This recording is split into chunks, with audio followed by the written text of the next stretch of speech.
चलिए, नमस्कार बच्चों, गुड इवनिंग एवरीवन। एक बार जल्दी से बता दीजिए कौन कौन बच्चा आ चुका है हमारी क्लास में।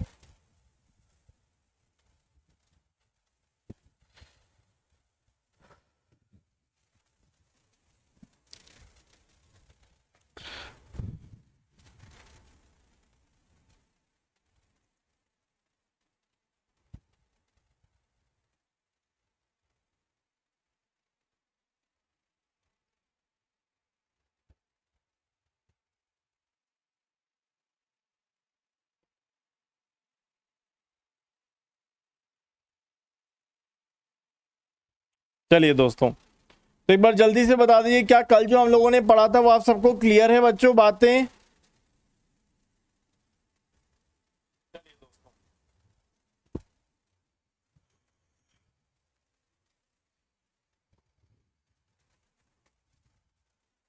क्या जो हम लोगों ने कल की क्लास में पढ़ा था वो आप सबको क्लियर है दोस्तों? चलिए, तो वहीं से हम लोग आगे बढ़ने वाले हैं, आगे पढ़ेंगे चीज़ों को, कॉन्सेप्ट्स को देखेंगे। आज हम एक नया चैप्टर स्टार्ट करने वाले हैं, दैट इज कॉल्ड KNNs, के नियरेस्ट नेबर्स। और वैसे हम लोग जो कल पढ़े थे उसको जल्दी से एक बार देखते हैं, रिवाइज करते हैं और यहाँ से आगे बढ़ते हैं।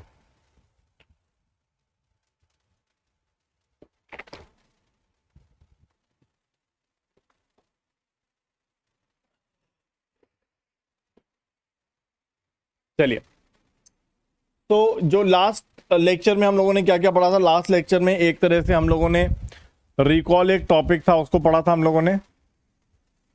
प्रेसिशन एक बात थी जो हम लोगों ने पढ़ी थी। F1 स्कोर था दोस्तों, एक चीज हम लोगों ने जो पढ़ी थी। और हम लोगों ने कुछ कुछ क्वेश्चंस किए थे जो शायद आप लोगों को अच्छे से समझ गए होंगे आप लोग। ठीक है, चलिए आज की क्लास में दोस्तों हम लोग वैसे तो कुछ क्वेश्चन से स्टार्ट करने वाले हैं और उसके बाद एक बहुत ही बेसिक सी एल्गोरिथम देखेंगे, that is called nearest neighbours.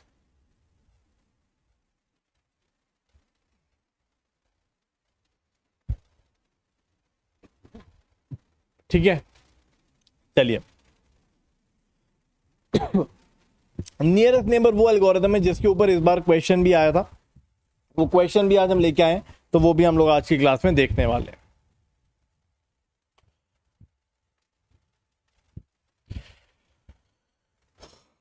चलिए, अ वेरी ब्यूटीफुल कोड दोस्तों जिससे हम शुरुआत करने वाले। मैं क्लासिफिकेशन शुरू नहीं किया है अब तक, क्या मैं यहां से कर सकता हूं? हाँ बिल्कुल कर सकते हैं, कोई दिक्कत वाली बात नहीं। देखिए, अ वेरी ब्यूटीफुल कोड जिससे हम शुरुआत करने वाले।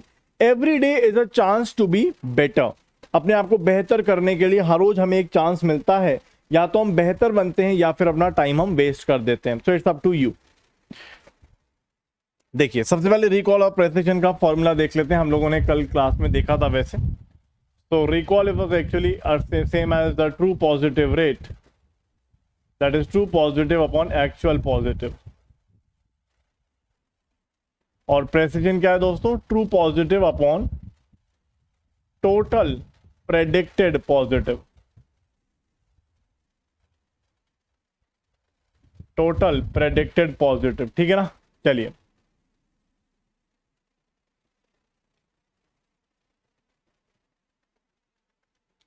वो तो किसी में भी यूज कर सकते हैं हम लोग। KNN हम लोग रिग्रेशन में भी यूज कर सकते हैं, मल्टी क्लास में भी यूज कर सकते हैं, सिंगल क्लास में भी यूज कर सकते हैं, कहीं भी यूज कर सकते हैं, रिग्रेशन में भी यूज कर सकते हैं। F1 स्कोर हम लोगों ने देखा था, it was actually 2 times regression into the precision upon recall into precision upon recall plus precision. अभी क्वेश्चन देखिए, व्हाट डू यू थिंक, क्या आंसर होगा दोस्तों? What will be the answer? Is it visible? एक बार देखिए, is the question visible to all of you? Is the question visible to all of you?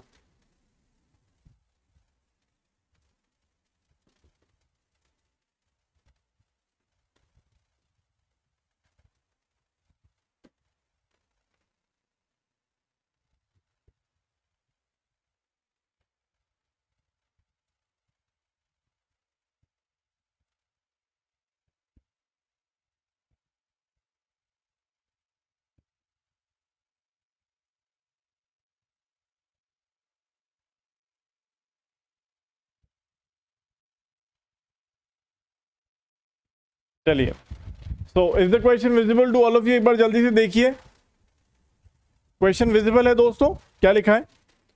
increasing the regularization coefficient value for a ridge regressor, what will happen?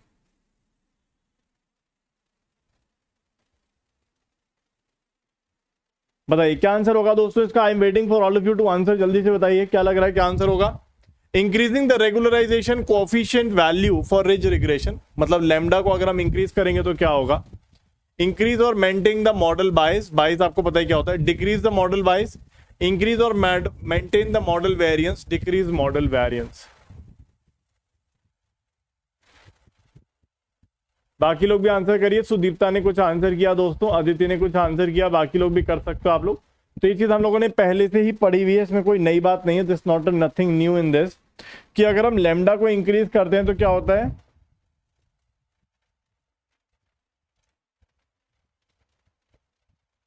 We get more generalized. More generalize का मतलब क्या हो जाता है कि variance हमारा increase करेगा, sorry decrease करेगा बिकॉज जनरलाइज हो रहा है, और लेकिन बायस हमारा डिक्रीज करे, बायस हमारा इंक्रीज करेगा क्योंकि वो जनरलाइज हो रहा है। ठीक है, it is getting more generalize, less complex. तो आप देख सकते हो कि हमारा बायस इंक्रीज करेगा लेकिन हमारा मॉडल डिक्रीज करेगा। So 1 and 4 are the correct answer.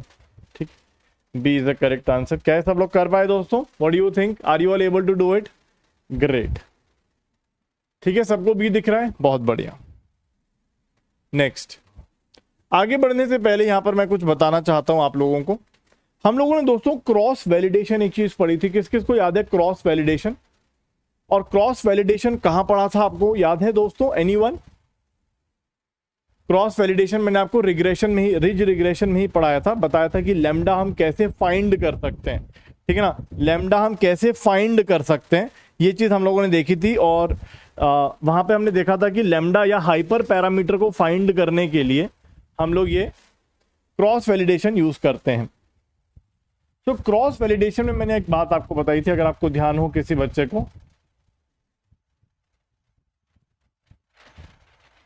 Cross validation, cross validation क्या होता था दोस्तों?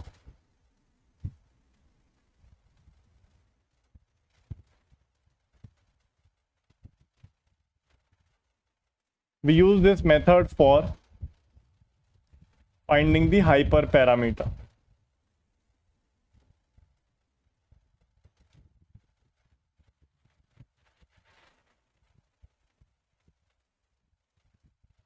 जैसे कि मैंने आपको एक्सप्लेन किया था रिज रिग्रेशन के अंदर, रिज रिग्रेशन के अंदर हमने लैम्डा इसके माध्यम से फाइंड किया था। तो क्या प्रोसेस था ये, आप लोगों को याद होगा दोस्तों? जैसे हम लोग के फोल्ड क्रॉस वैलिडेशन करते हैं, के फोल्ड क्रॉस वैलिडेशन,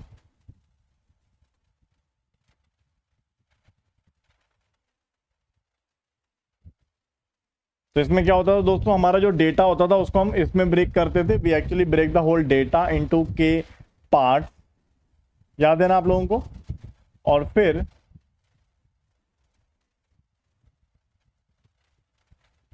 तो we break the data into k part,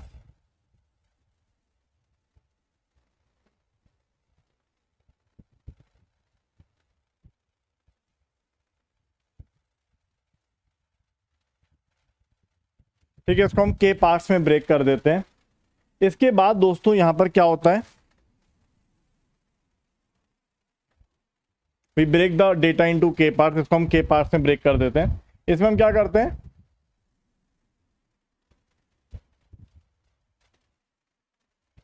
train on के -1 पार्ट, और उसके बाद हम लोग क्या करते हैं? Validate on the kth।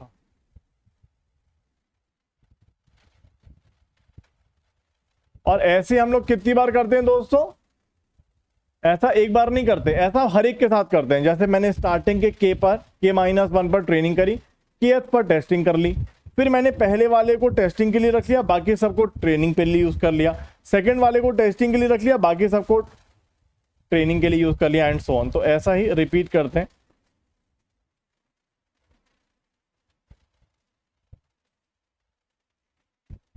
यही स्टेप को हम बार बार रिपीट करते हैं, ये शायद आप लोगों को याद होगा, राइट। इसी स्टेप को हम लोग के टाइम्स रिपीट करते हैं, राइट। इसको हम के टाइम्स रिपीट करते हैं। सो रिपीट दिस स्टेप के टाइम्स। लेकिन यहां पर ना एक छोटा सा पॉइंट है दोस्तों, मैं थोड़ी रीडिंग कर रहा था तो मुझे एक नया पॉइंट मिला, that is stratified cross validation. ये क्या होता है स्ट्रैटिफाइड क्रॉस वैलिडेशन? तो देखिए स्ट्रैटिफाइड क्रॉस वैलिडेशन ये होता है कि जैसे कभी कभी ऐसा होता है कि जैसे हमने कोई डेटा कलेक्ट किया, ठीक है, जैसे अगर मैं एक एग्जांपल लूं,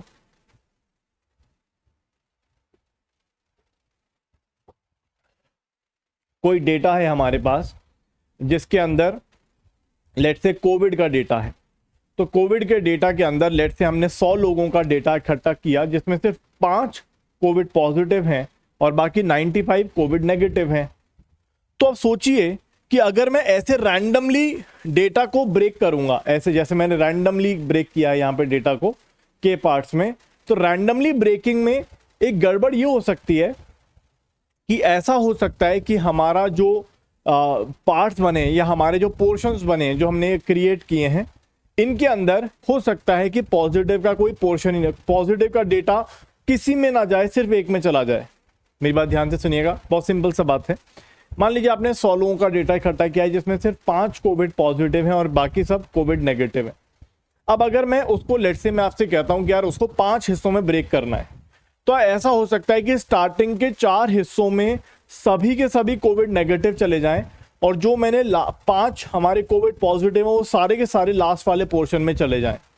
तो ऐसे डेटा से अगर आप क्रॉस वैलिडेशन करोगे तो गड़बड़ हो जाती है, मतलब आपको सही से ट्रेनिंग नहीं हो पाती हमारे मॉडल की।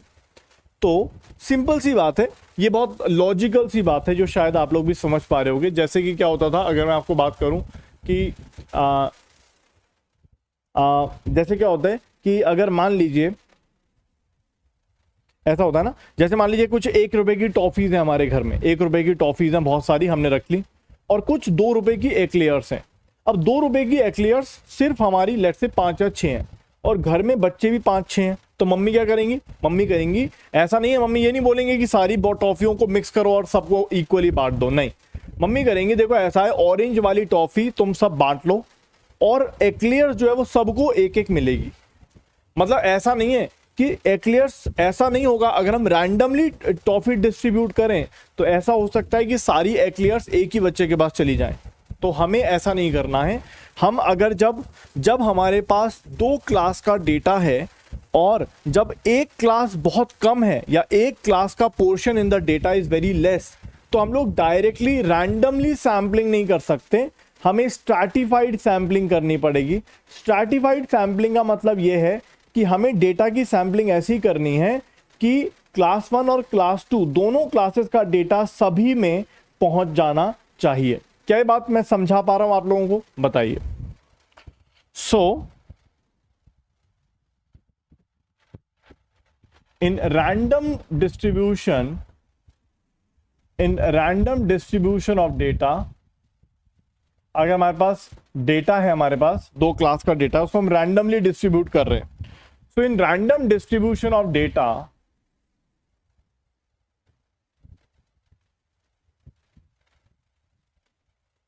there can be problem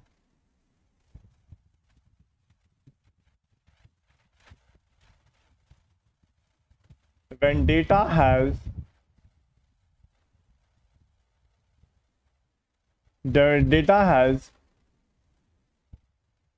very less portion of any class। किसी एक पर्टिकुलर क्लास का बहुत कम पोर्शन है, very less portion of any class. So in that case,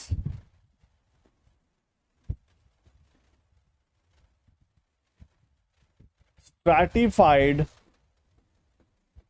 sampling is done,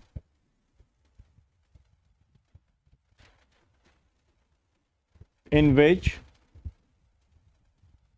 it is ensured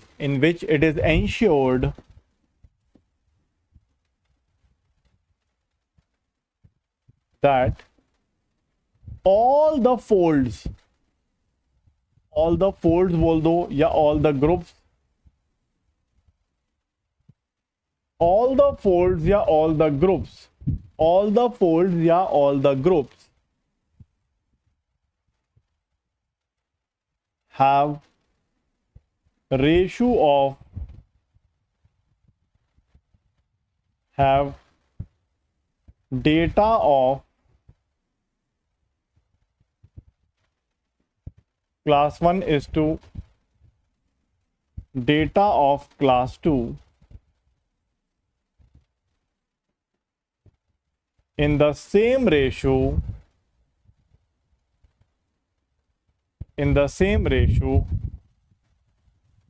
as that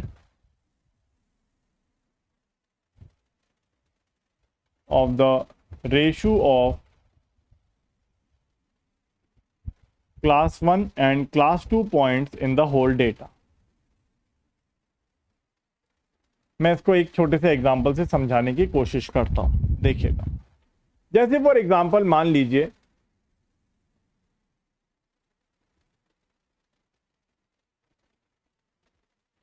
जैसे अगर आप मान लीजिए कि हमारे पास एक कोई डेटा है दोस्तों, मान लीजिए वी हैव अ डेटा जहां पर हमारे पास क्लास 1 के 80 पॉइंट्स हैं और क्लास 2 के 20 पॉइंट्स हैं, ठीक है। अब मान लीजिए अगर मैं इसको स्ट्रैटिफाइड वे में इसको ग्रुप करूं, स्ट्रैटिफाइड वे में इसको 5 ग्रुप्स अगर मैं बनाऊं, 5 ग्रुप्स, 1 2 3 4 5, ठीक है। तो आप देख सकते हो दोस्तों, हमने क्या बोला था, स्ट्रैटिफाइड वे का मतलब ये है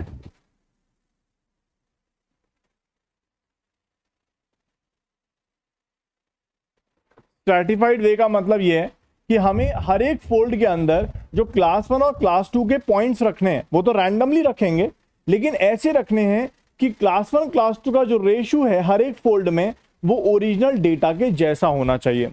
जैसा आप देख सकते हो यहां पर 8:2 का रेशियो है, तो यहां पर भी आप देखोगे हर एक उसके अंदर आपको 20 पॉइंट्स रखने हैं, 20 पॉइंट्स रखने हैं, तो रेशियो हमें सेम रखना है। तो अगर हम क्लास 1 और क्लास 2 के डेटा को देखें तो क्लास 1 के यहां पे 16 पॉइंट्स रखेंगे, क्लास 2 के 4 पॉइंट्स रखेंगे, ठीक है ना, एंड सो ऑन। इस तरह से हम यहां पर इसको करेंगे जिससे कि इक्वली हमारे सभी फोल्ड्स के अंदर क्लास 1 और क्लास 2 के पॉइंट्स हो, ठीक है। ये हम लोग करते हैं स्ट्रैटिफाइड क्रॉस वैलिडेशन के अंदर।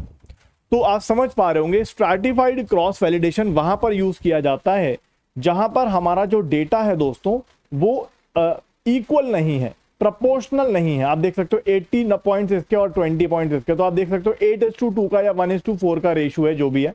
तो इस केस में हम ऐसा इसको करते हैं, this called stratified cross validation, ठीक है। तो कहीं पर आपसे पूछा जाए तो आप इसको बता पाएंगे। क्या ये सबको क्लियर है दोस्तों? एक बार जल्दी से बताइए, क्या ये सही लग रहा है आप लोगों को? Is it okay? देखिए बहुत सिंपल सी बात है, अगर कोई रिग्रेशन वाला केस है तो क्या मैं उसमें बता सकता हूं कि यार रिग्रेशन, देखिए सिंपल सी बात है, ये ऑब्वियस सी बात है, क्लासिफिकेशन नहीं होगा, क्योंकि क्लासिफिकेशन के अंदर ही मुझे पता चलता है कि एक क्लास के ज्यादा पॉइंट है, एक क्लास के कम पॉइंट है। अगर ये रिग्रेशन का प्रॉब्लम होता तो क्या रिग्रेशन में बता सकता हूं कि भाई ये रिग्रेशन के अंदर तो मैं कुछ कह ही नहीं सकता ना कि ये क्लास 1 का है या इस तरह से ज्यादा डेटा है, इस तरफ के कम डेटा है, ऐसा कुछ नहीं होगा ना रिग्रेशन के अंदर। I can not tell anything in regression data, regression data के अंदर मैं कुछ कर ही नहीं सकता हूं, ठीक है। क्लासिफिकेशन के अंदर मैं ये कर सकता हूं, ठीक है ना। तो ऑब्वियसली क्लासिफिकेशन का केस ही ये बनेगा। चलिए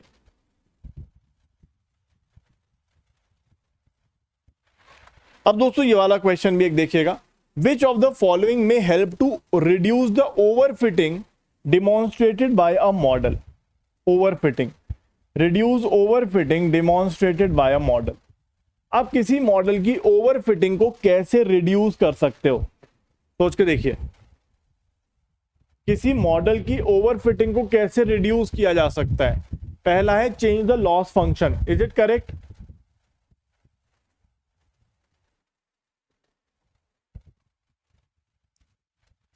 एनी एग्जाम्पल दोस्तों? हमें ओवरफिटिंग रिड्यूस करनी है, पहला एग्जाम्पल है, पहला पॉइंट है चेंज द लॉस फंक्शन। कोई एग्जांपल है आपके पास कि लॉस फंक्शन चेंज करके हमने ओवरफिटिंग को सॉल्व किया हो दोस्तों? बताइए, लॉस फंक्शन को चेंज करके कोई एग्जांपल है आपके पास? यस है, सोच के देखिए, we have an example. Loss function को चेंज करके हम ओवरफिटिंग को सॉल्व कर रहे हैं। Yes, we have an example, एक एग्जांपल है हमारे पास। यस, रेगुलराइजेशन टर्म को ऐड करने से हमारा ये काम हो जाएगा। एग्जांपल,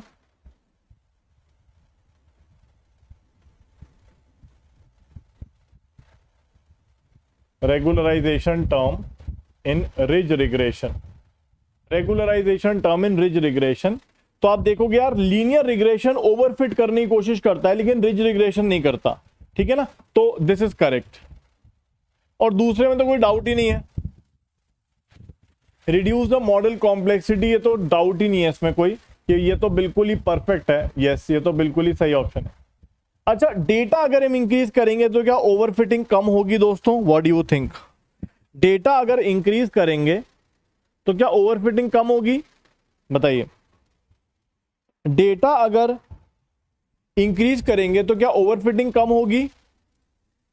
हाँ, क्योंकि डेटा अगर हम इंक्रीज करते हैं तो हमें पैटर्न समझ में आता है, हमारी एल्गोरिदम को पैटर्न अच्छे से समझ में आता है।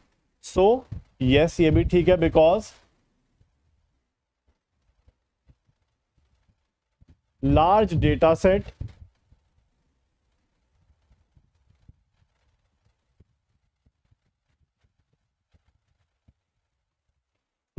data set leads to understanding the pattern of the data।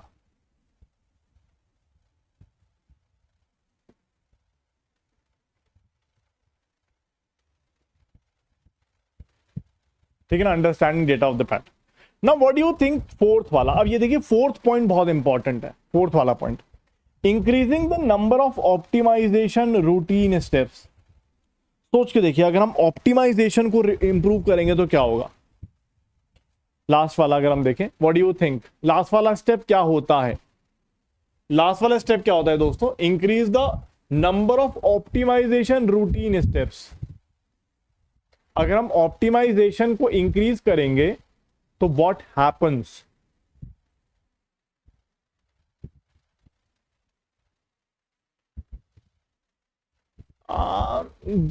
Optimisation देखिए, gradient descent is a method to get betas, right? वो तो एक मेथड है बीटास को लेके आने का। Optimization, if we increase the number of optimization steps, बहुत सिंपल सी बात है, नंबर ऑफ ऑप्टिमाइजेशन स्टेप्स अगर हम इंक्रीज करेंगे, we are increasing the optimization, कि भाई हम चाह रहे हैं कि नहीं नहीं नहीं अभी नहीं, और कर, मतलब समझो ऐसा कुछ, यार नहीं नहीं और बढ़िया कर, ऐसा कुछ सोच के देखिए। अभी हम माने नहीं है, जैसे फॉर एग्जांपल एल्गोरिदम ने हमें कुछ निकाल के दे दिया, हम मानेंगे नहीं नहीं भाई और बढ़िया कर, और लगा पड़ा मेहनत कर रहा है कि नहीं नहीं भाई अभी नहीं और बढ़िया कर, तो वो क्या करने की कोशिश करेगा? सोच के देखिए, जैसे एल्गोरिदम ने हमें कुछ निकाल के दिया रिजल्ट, हमने कहा नहीं नहीं भाई ये बढ़िया नहीं, तो और मेहनत कर, और थोड़ा और मेहनत कर, ऑप्टिमाइजेशन और इंक्रीज कर, और थोड़ा इंक्रीज कर ऑप्टिमाइजेशन, और बढ़िया करने की कोशिश कर। तो what we are trying to do, we are trying to, सोच के देखिए, बहुत सिंपल सी बात बोली है मैंने, एक एक्सप्लेन करने की बात करिए। जैसे फॉर एग्जांपल मैंने बोला कि नहीं नहीं भाई और कर, और बढ़िया करने की कोशिश कर, और बढ़िया, मतलब वो क्या करेगा फाइनली? वो क्या रिजल्ट? एग्जैक्टली, अगर हम ज्यादा ऑप्टिमाइजेशन स्टेप्स उसमें डालेंगे, तो यहां एक वर्ड आता है जो आप बता सकते हो, जो कोई एक बच्चा बोला भी है, ज्यादा ऑप्टिमाइजेशन करेंगे तो क्या इंक्रीज होगा पूरे एल्गोरिदम का? अगर हम ज्यादा ऑप्टिमाइजेशन करेंगे तो पूरे एल्गोरिदम का क्या इंक्रीज होगा? पूरे एल्गोरिदम का ओवरफिटिंग होगा, सॉरी, पूरे एल्गोरिदम का कॉम्प्लेक्सिटी इंक्रीज होगा, पूरे एल्गोरिदम का कॉम्प्लेक्सिटी इंक्रीज होगा, और इसका मतलब हम ओवरफिट करने की कोशिश करेंगे अपने मॉडल के अंदर। तो अगर हम ऑप्टिमाइजेशन रूटीन स्टेप्स हम इंक्रीज करेंगे, if we increase the number of optimization steps, तो यहां पे हम क्या करेंगे? We try to reduce the bias to equal to 0। हम बोलेंगे नहीं भाई अभी नहीं, और बढ़िया करने की कोशिश कर, पूरा वो 0 करने की कोशिश कर, कॉस्ट फंक्शन को 0 करने की कोशिश करो। एग्जैक्टली वो ये करने की कोशिश करेगा, जो कॉस्ट फंक्शन है उसको 0 करने की कोशिश करेगा।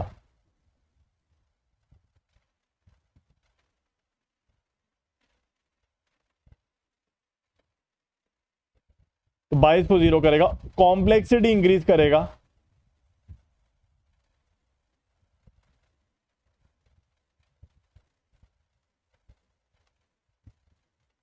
ओवरफिट करेगा। सी इज द करेक्ट आंसर। एक बार देखिए,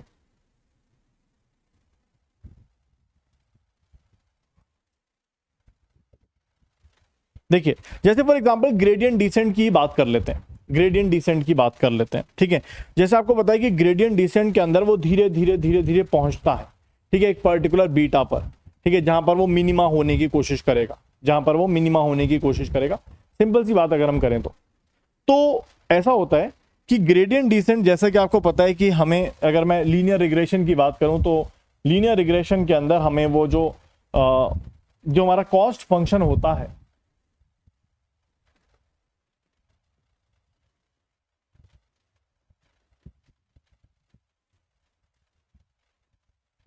वो कुछ इस तरह से कॉन्वेक्स टाइप का फंक्शन होगा। और हमें पता है कि क्योंकि ऑब्वियसली इट्स वेरी कॉम्प्लिकेटेड, आसान नहीं होता, क्योंकि डायमेंशंस भी होती हैं, बहुत सारे डेटा पॉइंट्स भी होते हैं, तो सॉल्व करना बड़ा मुश्किल है। तो हम अपनी एल्गोरिदम को कहते हैं कि यार ठीक है, तुम एक पर्टिकुलर पॉइंट से स्टार्ट करो और धीरे धीरे धीरे धीरे करके मिनिमा की तरफ पहुंचो। अब ऑब्वियसली बात है 50, 100, 1000 स्टेप्स के बाद वो थोड़ा थोड़ा मिनिमा के पास पहुंच जाएगा। एग्जैक्टली नहीं पहुंच पाएगा। आप समझ सकते हो कि ये जो डेटा है बड़ा कॉम्प्लेक्स है, it has large number of data points, बहुत सारे डायमेंशंस हैं, तो बहुत ज़्यादा कैलकुलेटिव होता है ये एल्गोरिदम, या कंप्यूटर को भी सॉल्व करने में समय लगता है। हमने अपनी एल्गोरिदम में उसको बोला कि नहीं भाई, तुम्हें तो बिल्कुल मिनिमा पर पहुंचना है। इट एक्चुअली ट्राई टू कि बिल्कुल 0 पर पहुंचने की कोशिश करो, मिनिमा पे पहुंचने की कोशिश करो। अगर हम इसके स्टेप्स को रिड्यूस कर दें, बोलेंगे नहीं भाई 1000 स्टेप्स चलना है तुम्हें, 2000 स्टेप्स चलना है, हमने कहा नहीं, आपको मिनिमा तक पहुंचना ही पहुंचना है जब तक उसका del L by del beta 0 नहीं हो जाता, तब तक आप सॉल्व करते रहो, तो वो मिनिमा की तरफ पहुंचने की कोशिश करेगा। तो हम लोग क्या करते हैं, हम इसकी कॉम्प्लेक्सिटी को इंक्रीज कर रहे हैं। वी आर ट्राइंग कि भाई नहीं, तुम मिनिमा पर पहुंचने की कोशिश करो, और जब यहां पहुंचेगा तो ऑब्वियसली वो ट्राई टू ओवरफिट करेगा, बिकॉज ये मिनिमा हो जाएगा, और उस समय हमारा जो प्रेडिक्टेड वैल्यू है वो एक्चुअल वैल्यू के ऑलमोस्ट करीब करीब हो जाएगी, ठीक है, ऐसा हम कह सकते हैं। लेकिन अगर हम प्रैक्टिकल सिनेरियो की बात करें, जहां पर हम नॉर्मली सॉल्व करते हैं, कॉम्प्लेक्सिटी को रिड्यूस करते हैं, we can like move towards the minima, not exactly the minima, ऐसा आप समझ सकते हो, ठीक है, ऐसा कुछ आप कह सकते हो, ठीक है। बायस मतलब ट्रेनिंग एरर, बिल्कुल सही बात है, बायस is a training error and variance is a testing error.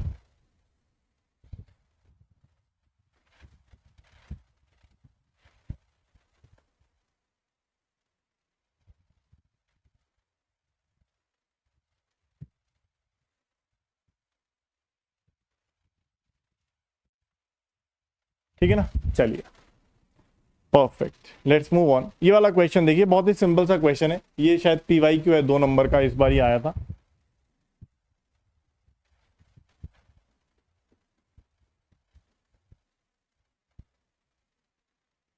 कह रहा है कि विच ऑफ द फॉलोइंग इज और आर लीनियरली सेपरेबल। ये तो बहुत साफ साफ दिख रहा है, कौन कौन सा डेटा जो है वो लीनियरली सेपरेबल है। किस डेटा को हम लीनियरली सेपरेबल कह सकते हैं दोस्तों, जल्दी से बताइए। साफ साफ दिख रहा है, इसमें कोई परेशानी नहीं होनी चाहिए किसी को।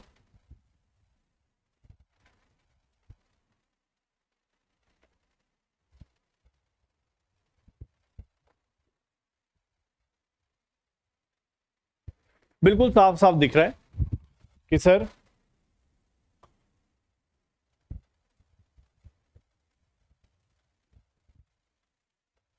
ये डेटा लीनियरली सेपरेबल है। आप देख सकते हो क्लास 1 क्लास 0, यहां पर डेटा लीनियरली सेपरेबल नहीं है, यहां पे भी डेटा लीनियरली सेपरेबल नहीं है, आप देखो मिक्स है, और यहां पर भी डेटा लीनियरली सेपरेबल है।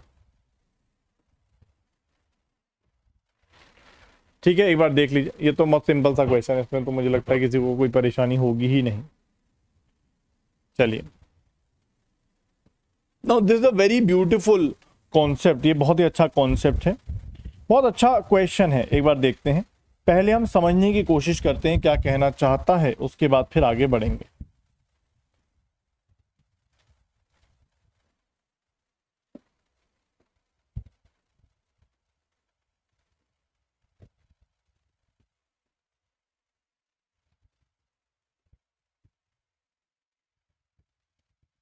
मान लीजिए केस 1, केस 2, केस। चलिए दोस्तों, इस सवाल को एक बार ध्यान से पढ़िए, आप लोग पढ़ने में आ रहा है? Is it visible? Is it visible दोस्तों? एक बार देखिए, यू आर रिव्यूइंग 4 पेपर्स, 3 ही यहाँ पे, मैंने चौथा वाला हटा दिया क्योंकि वो हमारे लिए ओवर हो रहा था। तो we are reviewing some papers submitted to a conference on a machine learning for medical expert system. Although 4 papers validate their superiority on a standard benchmark cancer dataset, which has only 5% of positive cases. मतलब हमारे पास एक कोई data है दोस्तों, और उस data के अंदर सिर्फ 5% ही पॉजिटिव है और 95% जो है वो नेगेटिव है। ठीक है, okay. Now which of the following is better, मतलब कौन सा हमारे लिए सही ऑप्शन होगा, ये या ये? तो पहला वाला मॉडल हमसे कहता है दोस्तों, पहला वाला मॉडल कहता है कि उसने we evaluate the performance of our model through 5-fold cross validation process, मतलब उसने डेटा को 5 फोल्ड में ब्रेक किया और उसने उसकी वैलिडेशन करने की कोशिश करी। ठीक है, वैलिडेशन आप सभी को पता है कैसे करते हैं, इसको 5 फोल्ड में ब्रेक करेंगे और 4 को ट्रेनिंग करेंगे, 1 की वैलिडेशन करेंगे, फिर ऐसे करके सभी पर काम होगा, 5 बार ऐसे स्टेप्स किए जाएंगे और ओवरऑल एक्यूरेसी जो निकल के आ रही है दोस्तों वो 93% की आ रही है, 93% की आ रही है। ठीक है, बढ़िया।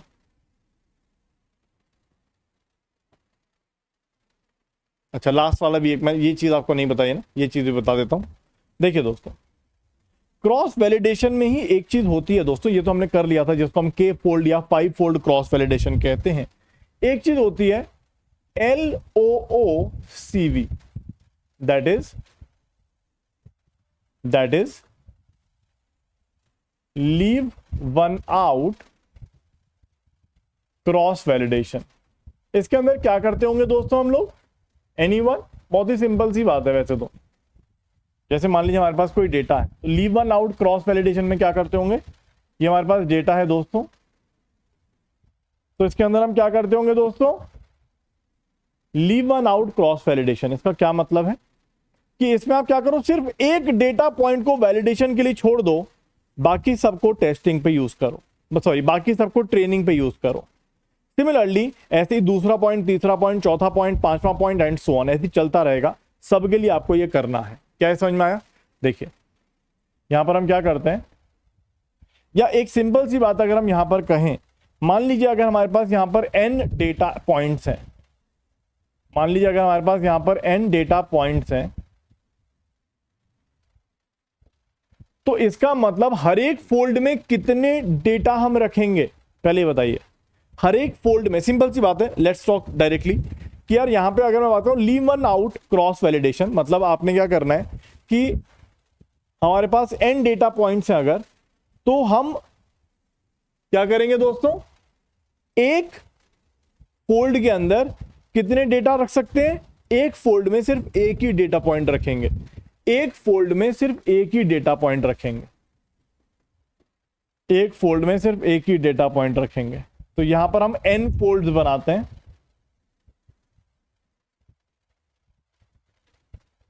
n फोल्ड्स बनाते हैं, और इन n फोल्ड्स के अंदर बहुत सिंपल सा प्रोसेस है कि हम लोग क्या करते हैं, इतने डेटा पॉइंट्स को, सॉरी इतने फोल्ड्स को, जैसे हम नॉर्मली करते हैं, सारे फोल्ड्स को ट्रेनिंग पे डाल देते हैं, एक फोल्ड को वैलिडेशन पे एंड सो ऑन। तो यहां पे हम क्या करेंगे, हमारे पास अगर n डेटा पॉइंट्स हैं तो हम n फोल्ड्स क्रिएट करेंगे एंड फाइनली दैट पे टेस्टिंग होगी, then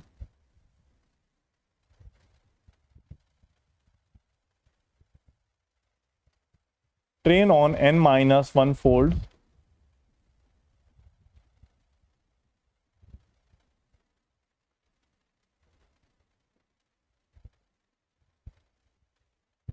and validate on the left out या ns फोल्ड। ये कितनी बार करते हैं हम लोग? ये जो स्टेप होता है दोस्तों, दिस स्टेप इज डन या this step, sorry, this step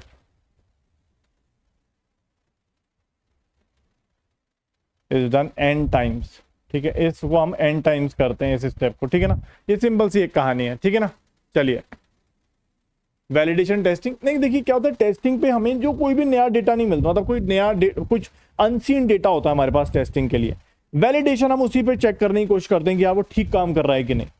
ठीक है, वैलिडेशन एक तरह से हम क्या करते हैं, हमारे पास एक डेटा सीन डेटा है, अवेलेबल डेटा है, हमें उस पर ओवरऑल ट्रेनिंग करनी है। ठीक है, ट्रेनिंग करनी है, लेकिन ट्रेनिंग के साथ साथ हमें चेक भी करना है कि जैसे हम रिज रिग्रेशन के अंदर कर रहे थे कि भाई कौन सा लैम्डा बढ़िया है हमारे लिए।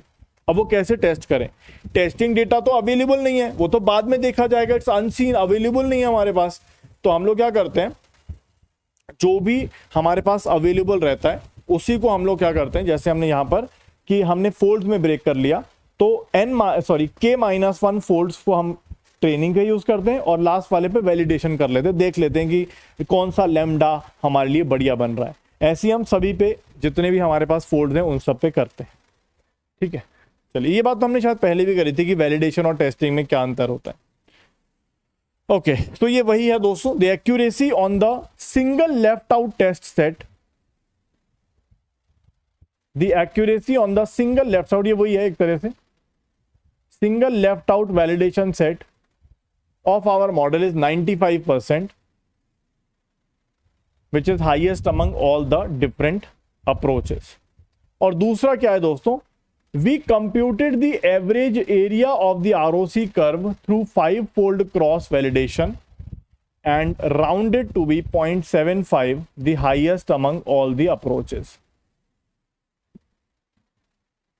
नहीं, एक ही बात है, LOOCV के अंदर हम n फोल्ड्स बना रहे हैं और k फोल्ड्स के अंदर हम k फोल्ड्स बना रहे हैं। LOOCV के अंदर हर एक फोल्ड के अंदर सिर्फ एक ही डेटा पॉइंट होगा और k फोल्ड्स के अंदर पॉइंट्स ज्यादा हो सकते हैं। चलिए देखिए, उसने जो लिखा है हम वो मान के चलेंगे, स्ट्रैटिफाइड नहीं लिखा तो हम स्ट्रैटिफाइड नहीं मानेंगे। वैसे उससे कोई ज्यादा लेना देना हमें है भी नहीं कि स्ट्रैटिफाइड किया या नहीं किया। अब देखिए, अब ये कह रहा है कि इन तीनों में से कौन सा सबसे बढ़िया केस है, इन तीनों में से कौन सा सबसे बढ़िया हमारे लिए है, इन तीनों में से कौन सा सबसे बढ़िया है हमारे लिए।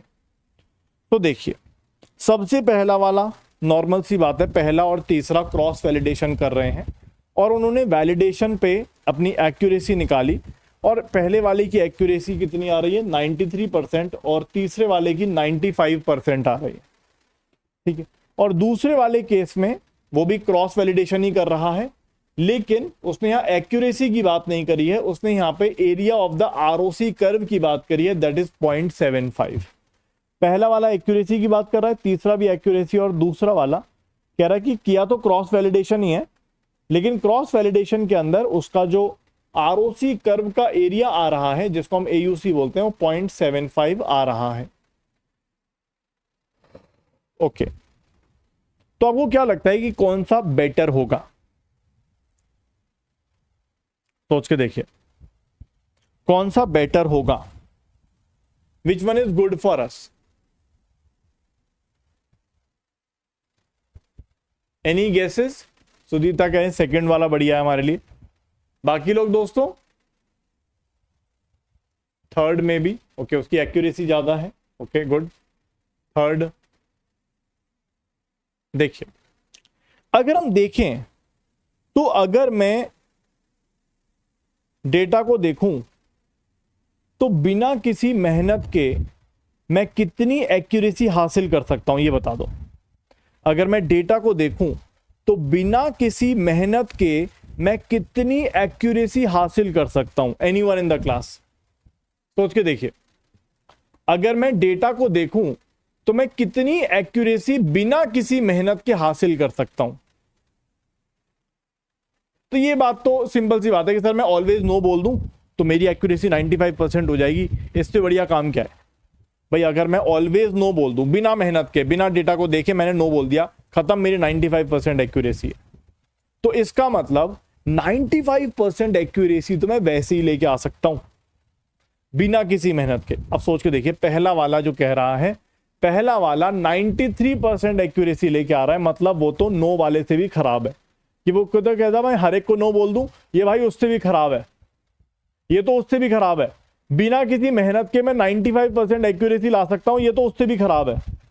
बिना किसी मेहनत के मैं 95% एक्यूरेसी ला सकता हूं, चलो ठीक है, इसमें कोई परेशानी नहीं है। Now let's talk about the second one.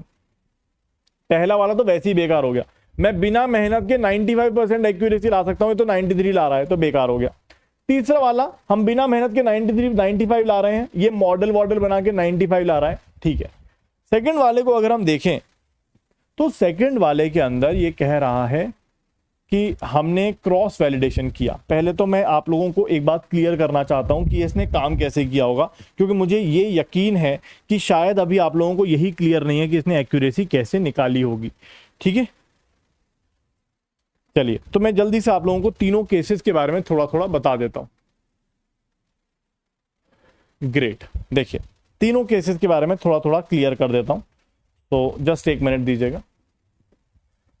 क्या किया होगा उसने केस वन के अंदर? केस वन के अंदर उसने ये किया होगा दोस्तों कि उसने क्या किया होगा, डेटा को 5 फोल्ड्स में ब्रेक किया होगा।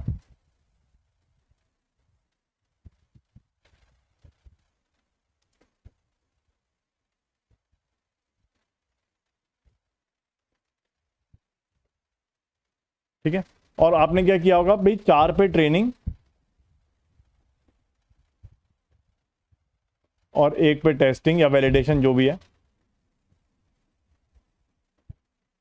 ठीक है ना। और उसके बाद इसने ये स्टेप 5 बार किया होगा।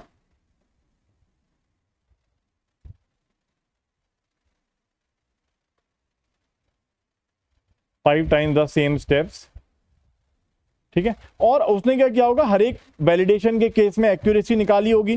तो ये जो 93% आई होगी दोस्तों, ओवरऑल की एवरेज आई होगी, ठीक है ना, ओवरऑल की एवरेज, क्योंकि 5 बार वैलिडेशन करेगा तो 5 एक्यूरेसीज आएंगी, 5 टाइम्स द सेम स्टेप्स, तो 5 accuracies on the validation,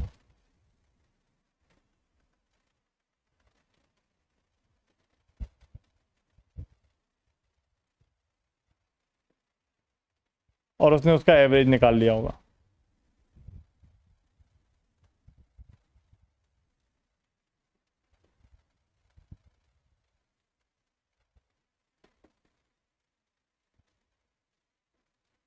ठीक है, ऐसी दूसरे का किया होगा उसने, आरओसी कर्व बनाई होगी, और ऐसी तीसरे का किया होगा, ठीक है ना। अब यहां पे अगर हम थोड़ी सी बात को समझें तो पहला वाला तो नो वाले से भी बेकार है, क्योंकि अगर हम सिंपल नो बोल दें तो 95% ऐसी आ जाएगी। तीसरा वाला भी नो वाले के जैसा ही है। अगर हम दूसरे वाले को देखें दोस्तों, तो 0.75 का मतलब क्या है? 0.75 का मतलब आपको पता है कि यार, अगर हम आरओसी और ये वाली कर्व बनाएं, टीपीआर और एफपीआर, सॉरी, तो यहां पर एक स्ट्रेट लाइन बनती है जो कि 0.5 का इशारा करती है। इसका मतलब यहां पे एक्चुअल जो कर्व बन रही होगी वो इस तरह से जा रही होगी, जिससे कि इसका जो एरिया आया होगा वो 0.75 आया होगा।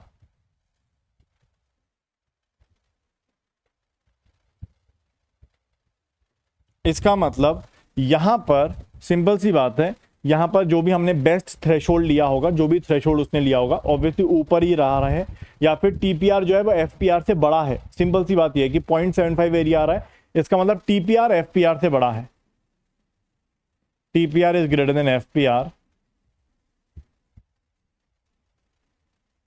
इसका मतलब अगर हम देखें दोस्तों, तो true positive upon total actual positive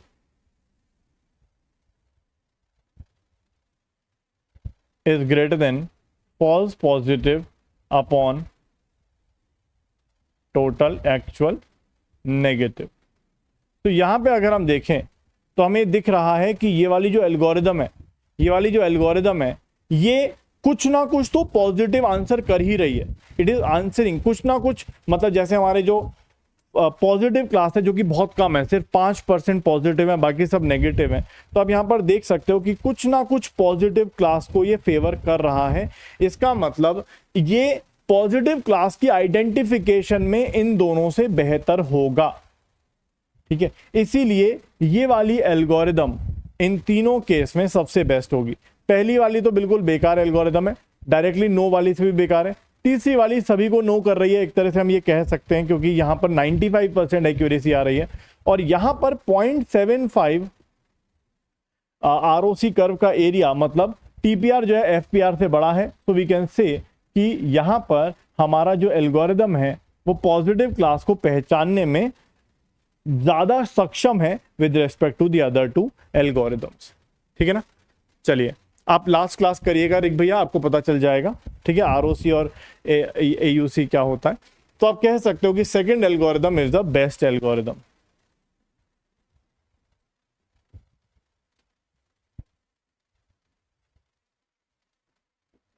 क्या ये ठीक है दोस्तों? एक बार देखिए। हाँ, थोड़ा कॉन्सेप्चुअल तो है एक्चुअली, यहां पर सब कुछ इस डेटा की उसमें ही छुपा हुआ है। जो डेटा का ये आपको दे रखा है ना, डेटा का डिटेल, उसी के अंदर सब कुछ छुपा हुआ है। डेटा का जो डिटेल है उसी के अंदर सब कुछ छुपा हुआ है। क्वेश्चन का पूरा कहानी कि भाई 93% एक्यूरेसी, इससे भी बेकार हो जाएगी, और 95% मतलब हर एक को मैं नो कह रहा हूं एक तरह से।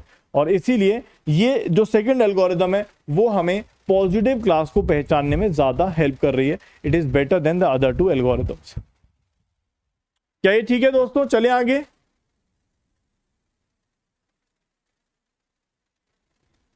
ठीक है, हाँ बिल्कुल सही बात है। अगर हम बात करें 50-50% अगर होता, अगर डेटा 50-50% होता तो 95% एक्यूरेसी एकदम बेस्ट बन जाती।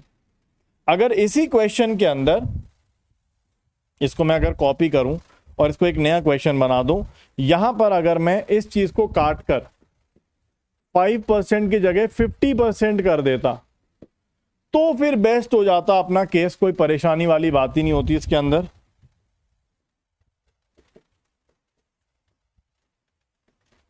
तो फिर हमें डायरेक्टली एक्यूरेसी को ही चेक करना है।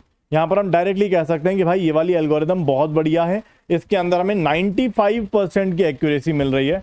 इस केस के अंदर ये वाली एल्गोरिदम एकदम बढ़िया बन जाती। इस केस में थर्ड एल्गोरिदम बेस्ट हो जाती।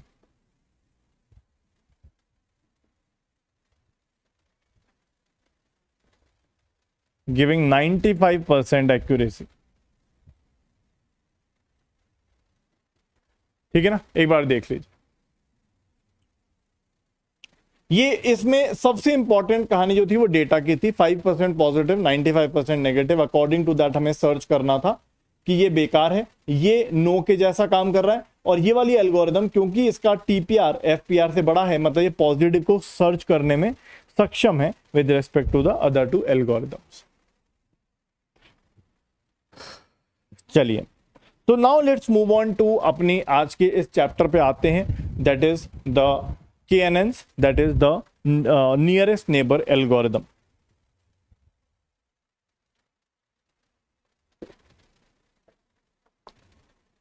देखिए दोस्तों,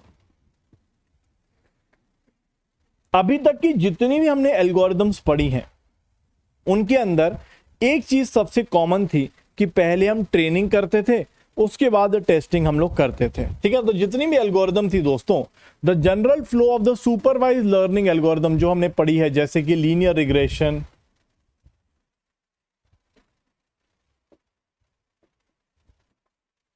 रिज रिग्रेशन, लीनियर क्लासिफिकेशन,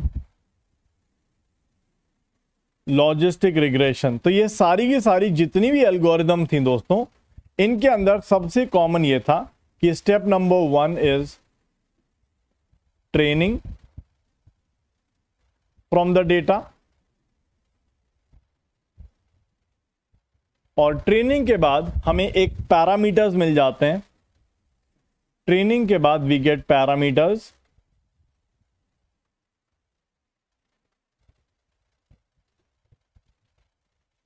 और वहां से हम लोग फिर उसके बाद टेस्टिंग करते हैं। लेकिन जो हमारी KNN एल्गोरिदम है, जो हमारी KNN जो हम लोग पढ़ने वाले हैं, के नियरेस्ट नेबर या जिसको हम नियरेस्ट नेबर एल्गोरिदम कहते हैं, उसके अंदर ट्रेनिंग स्टेप ही नहीं होता है, उसके अंदर होता है इंस्टेंस बेस्ड लर्निंग। तो नियरेस्ट नेबर एल्गोरिदम के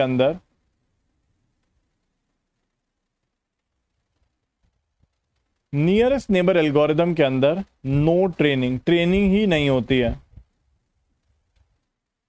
ठीक है, ट्रेनिंग ही नहीं होती है, डायरेक्टली हम लोग टेस्टिंग स्टेप करते हैं, या ऐसा कह सकते हैं directly analysis and then testing.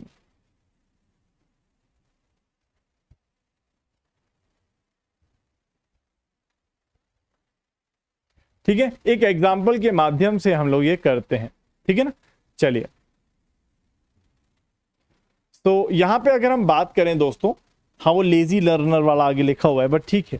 देखिए, अगर हम बात करें तो यूक्लिडियन डिस्टेंस आपने कभी पढ़ा है दोस्तों? यूक्लिडियन डिस्टेंस, दो पॉइंट्स के बीच का डिस्टेंस कैसे निकाला जाता है? मान लीजिए कोई डेटा पॉइंट है हमारे पास, this is first dimension of the point, second dimension of the point, और यहां पे कोई दूसरा पॉइंट है दोस्तों, दूसरा पॉइंट फर्स्ट डायमेंशन, दूसरा पॉइंट दूसरा डायमेंशन। ठीक है ना, अब यहां से अगर हम देखेंगे तो इनके बीच का डिस्टेंस, ये वाला नॉर्मल मैथमेटिक्स में हम सब करते हैं, 2 डायमेंशन, मैं 2 डायमेंशन का केस ले रहा हूं, तो इसका मतलब ये है कि आप क्या करोगे, दोनों के फर्स्ट डायमेंशन को सब्ट्रैक्ट करके स्क्वायर कर दोगे, दोनों के दूसरे डायमेंशन को पकड़ के सब्ट्रैक्ट करके स्क्वायर कर दोगे और यहां पर अंडर रूट कर दोगे। ठीक है, सो अगर मैं ये सबको पता है ना, यूक्लिडियन डिस्टेंस आप सभी ने पढ़ा होगा दोस्तों। अरे करेंगे भाई, सेंटरिंग क्या होता है वो सब करेंगे, डोंट वरी। ठीक है, वैसे यहाँ पे सेंटरिंग की ऐसी कोई जरूरत नहीं पड़ती। ठीक है, सेंटरिंग की हम लोग रिज में करते थे, यहाँ पे सेंटरिंग की जरूरत नहीं पड़ती। यहाँ पर हम लोग कोशिश कर सकते हैं कि नॉर्मलाइजेशन अगर डेटा हो तो थोड़ा हेल्पफुल हो जाता है, बाकी ऐसी कोई सेंटरिंग की कोई जरूरत नहीं। चलिए, तो यहां पर दोस्तों अगर मान लीजिए हमारे पास कोई भी द डिस्टेंस बिटवीन यूक्लिडियन, वैसे यहां पे 3-4 तरह के डिस्टेंस हम लोग पढ़ेंगे। ठीक है, सो यूक्लिडियन डिस्टेंस क्या हो जाता है between the 2 points,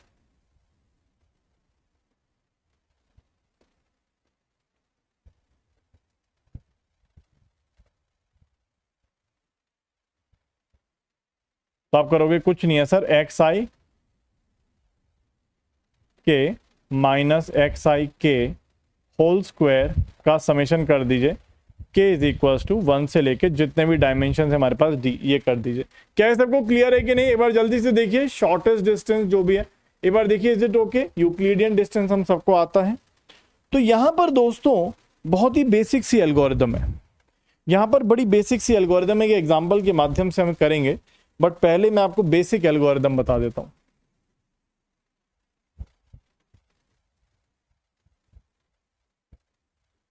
basic algorithm यह है दोस्तों कि हमारे पास एक डेटा स्टोर्ड है, ट्रेनिंग डेटा जिसको हम बोलते हैं।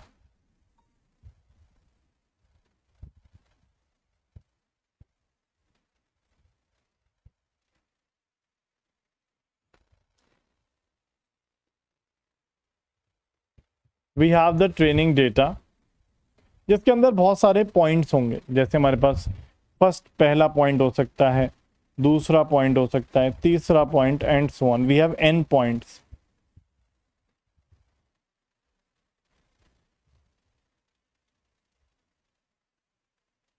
ठीक है, और यहां पर इन सभी का लेबल भी होगा यहां पे हमारे पास, तो यहां पर इनका लेबल भी होगा।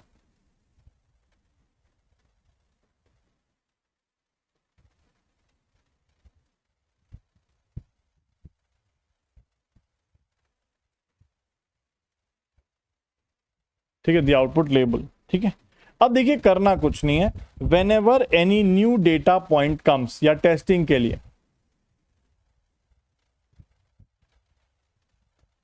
whenever we get a new data point, whenever we get a new data point for testing,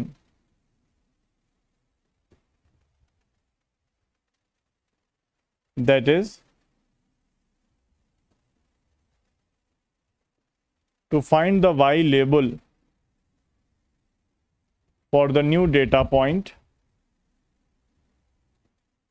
to find the y label for the new data point, तो हमें क्या करना है, सिंपल सी बात है, हमें उस नए डेटा पॉइंट से सिमिलर डेटा पॉइंट फाइंड करने हैं इन द ट्रेनिंग डेटा। तो क्या करना है दोस्तों हमें, तो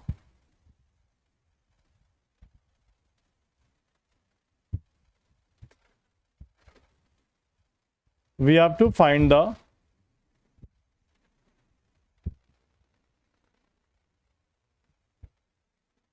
similar data point, sorry, we have to find the data point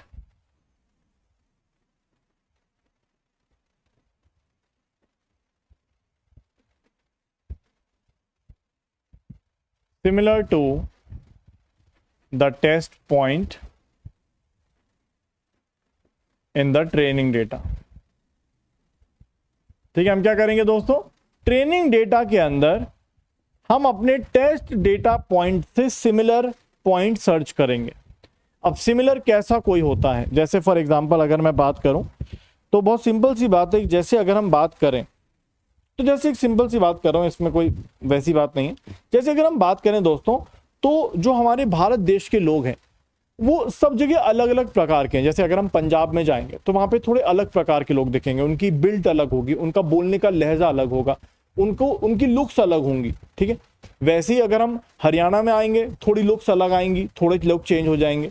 वही अगर हम ऊपर चले जाएं हिमाचल में तो लोग थोड़े अलग हो जाएंगे, उनकी लुक्स थोड़ी अलग हो जाएगी, उनकी बिल्ड थोड़ी अलग हो जाएगी। सिमिलरली जम्मू में चले जाएंगे तो उनकी लुक्स अलग हो जाएगी। सिमिलरली वहां से पाकिस्तान चले जाएंगे तो वहां लोगों की बिल्ड अलग है, लोग दिखावा अलग है दोनों का।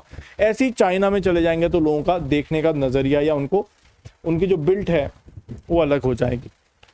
सो कहने का मतलब ये है कि अगर फॉर एग्जांपल मैं आपसे कहता हूं कि आपको बताया गया है कि एक इंसान है जो फला फला एड्रेस का है और वो लेट से लाहौर में रहता है, पंजाब पाकिस्तान में रहता है, तो आप बोलोगे यार पता नहीं कैसा दिखता होगा। तो आप बोलोगे यार कैसे देखूं, मतलब कैसे समझ सकता हूं मैं, how can we find out कि वो कैसा दिखता होगा। नॉट एग्जैक्टली बट फिर भी अगर हम देखना चाहते तो हम क्या करेंगे, लाहौर में जाके वहां के आसपास के लोगों को, वहां के क्षेत्र के लोगों को देखेंगे और पता लगा सकते हैं कि हो सकता है कि जिस बंदे को हम सर्च कर रहे हैं वो इनके जैसा दिखता होगा। नॉट एग्जैक्टली मैं ये नहीं कह रहा हूं कि उसकी आंखें ऐसी होंगी या जो भी है, तो उसका जो पूरा बॉडी बिल्ट होगा वो ऑलमोस्ट सिमिलर होगा वहां के लोकल लोगों के जैसा। वैसा ही यहां पर भी सिंपल सी एनालिसिस है कि अगर मान लीजिए कोई हमारे पास टेस्ट पॉइंट है तो और उसका हमें लेवल निकालना है, वाई वैल्यू निकालनी है, तो हम क्या करेंगे, डेटा पॉइंट से सिमिलर जो भी हमारा टेस्ट पॉइंट है दोस्तों, उससे सिमिलर पॉइंट्स निकालेंगे अपने ट्रेनिंग डेटा के अंदर। अब सिमिलर पॉइंट्स कैसे निकाले जाते हैं,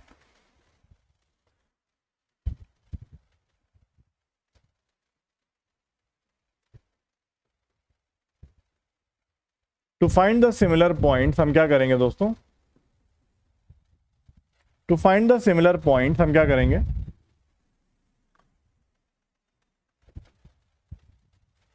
we find the Euclidean distance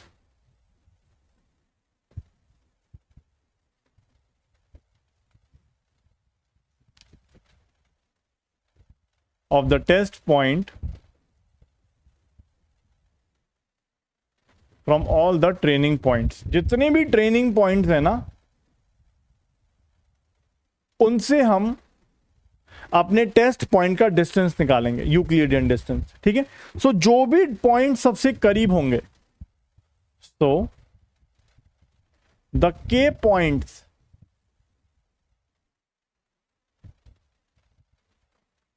closest to the test point, the k points closest to the test point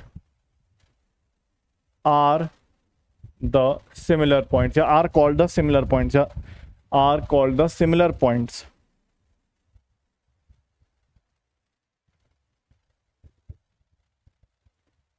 are called similar to the test point, ठीक है ना। और बस अब थर्ड पॉइंट अगर लिखें तो y प्रेडिक्टेड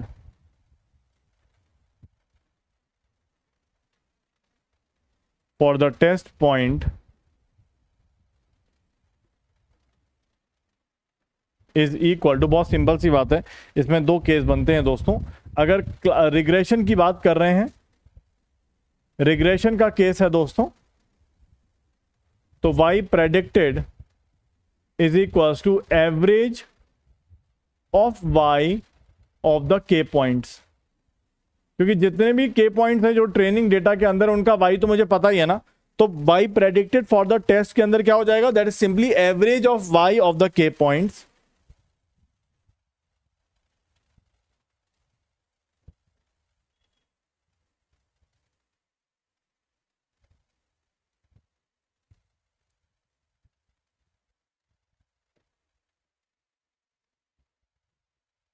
और अगर हम क्लासिफिकेशन की बात कर रहे हैं तो मेजॉरिटी वोटिंग कर लेते हैं हम लोग। मेजॉरिटी वोटिंग मतलब जैसे के पॉइंट्स हैं उन सब की क्लासेस मुझे पता है, तो जो भी मैक्सिमम क्लासेस होंगी या मैक्सिमम, जैसे फॉर एग्जांपल अगर हमारे पास के की वैल्यू, हम क्लोजेस्ट 5 पॉइंट देख रहे हैं, तो अगर 5 में से लेट से 3 क्लास 1 के हैं, 2 क्लास 0 के हैं, तो हम क्लास 1 जो है वो अपने टेस्ट पॉइंट को असाइन कर देंगे, ठीक है ना।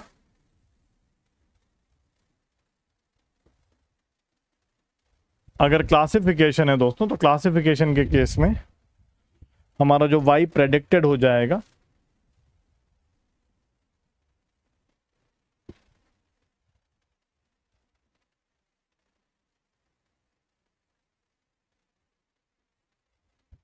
मेजॉरिटी क्लास इन के पॉइंट्स, ठीक है ना। चलिए, तो इस तरह से हम ये कर सकते हैं, ये आपका पूरा कहानी हो जाएगा। एक बार आप सब लोग देखिए क्या ये समझ में आया कि नहीं। चलिए, ठीक है ना। तो k की वैल्यू हम कुछ भी ले सकते हैं, 1 भी ले सकते हैं, 3 भी ले सकते हैं, 5 भी लिख सकते हैं, लेकिन जनरली ऑड लेते हैं।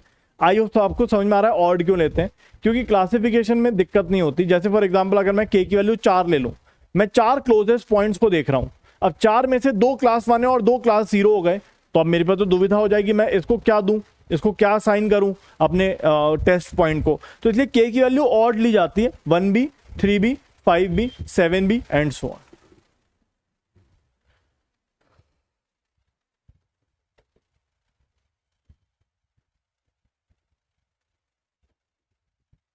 Generally k is odd number and so on। क्या ये सबको समझ में आ गया दोस्तों? एक बार जल्दी से बताइए पूरी एल्गोरिदम, इज इट क्लियर? एक एग्जांपल के माध्यम से देखने वाले हैं और कहानी को आगे बढ़ाएंगे। क्या ये सबको समझ में आ गया? एक बार जल्दी से बता दीजिए। क्या ये सबको क्लियर है दोस्तों पूरी एल्गोरिदम? क्या ये एल्गोरिदम आप सबको क्लियर है?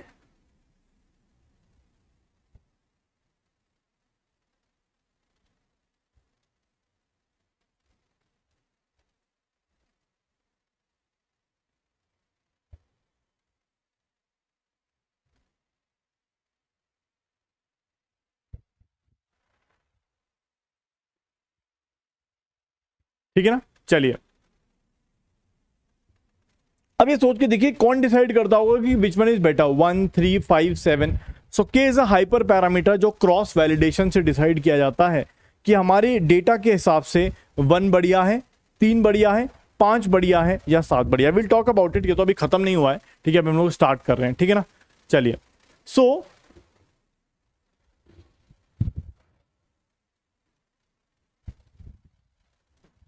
अगर हम के की वैल्यू 1 ले लेते हैं, तो इसका मतलब हम कितने नेबर्स को देख रहे हैं?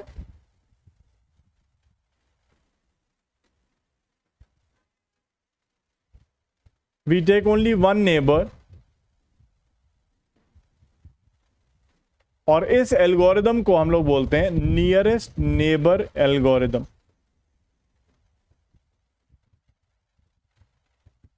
और अगर हम के की वैल्यू कोई भी रख दें, 3 रख दें, 5 रख दें, 7 रख दें, 9 रख दें एंड सो ऑन, कुछ भी रख सकते हैं, then it is called KNN, k nearest neighbour algorithm. तो एल्गोरिदम तो सेम ही है, इस तरह से हम इसको लिखते हैं, नियरेस्ट नेबर या के नियरेस्ट नेबर। चलिए एक एग्जांपल के माध्यम से समझते हैं दोस्तों। तो मान लीजिए दोस्तों ये हमारे पास ये डेटा दे रखा है और हमें 6, 8 का पूछा गया है कि एक्चुअली इसकी प्रेडिक्टेड क्या होगी। सबसे पहले बताइए यहां पर क्लासिफिकेशन करना है या रिग्रेशन करना है?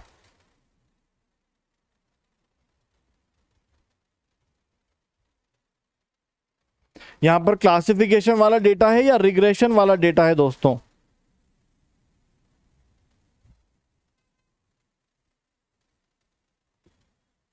तो आप देख सकते हो कि यहां पे हमारे पास कैटेगोरिकल डेटा है,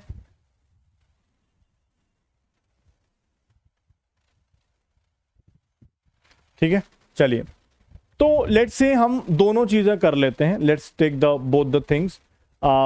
लेट्स से 1NN की बात कर रहे थे, नियरेस्ट नेबर एल्गोरिदम की बात करते हैं। तो क्या कर रहे हैं दोस्तों, जो भी हमारे पास टेस्ट पॉइंट है उसका सबसे डिस्टेंस निकालेंगे। तो टेस्ट पॉइंट क्या है दोस्तों, हमारा 6,8 हमारा टेस्ट पॉइंट है।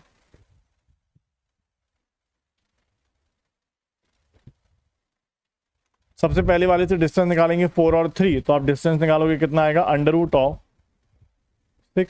- 4 होल स्क्वायर 8 - 3 होल स्क्वायर, ठीक है ना। एक बार चेक कर लीजिए, तो यहाँ पे आ जाएगा √25 और यहाँ पे आ जाएगा 29। ये पहले वाले से डिस्टेंस आ जाएगा। आई होप आप सभी लोग डिस्टेंस निकाल पाएंगे। दूसरा है 6 और 7, तो ये आ जाएगा 6 - 6 8 - 7, ये आ जाएगा 1। 7 और 8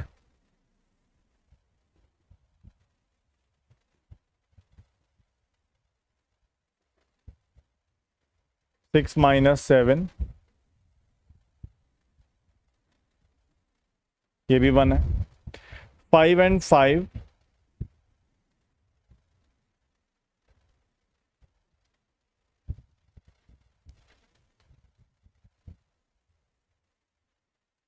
तो यहाँ पे अगर हम देखेंगे 1 आ जाएगा, ये 3 आ जाएगा, √10 आ जाएगा, एक बार चेक करिएगा। और 8 अगर हम देखें तो this will come out to B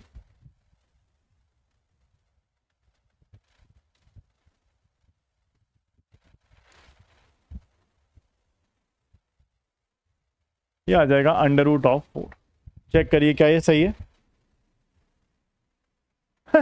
अब घर से लेके जाना पड़ेगा जलज भैया, टेस्ट पॉइंट आपको क्या ऐसा सोचना पड़ेगा वहां पे पेपर के अंदर कि भाई टेस्ट पॉइंट कैसे ढूंढेंगे। डेटा तो हमें दे रखा होगा, टेस्ट पॉइंट आप अपनी मर्जी से ले सकते हो। भाई कैसी बातें कर रहे हो यार आप, टेस्ट पॉइंट आपको क्वेश्चन में दिया होगा ना यार, ये दिया तो है क्वेश्चन के अंदर। 6 और 8 का हमें ये फाइंड करना है, तो ये टेस्ट पॉइंट हो गया ना। हमें इसका वाई लेबल नहीं दे रखा है, तो we have to find the y label of 6 and 8। तो ये बाकी डेटा हमारा ट्रेनिंग डेटा हो गया, और ये 6 और 8 हमें क्वेश्चन में दिया होगा ना। सिंपल सी बात है ना यार, हम कोई घर से लेके थोड़ी जाएंगे यार।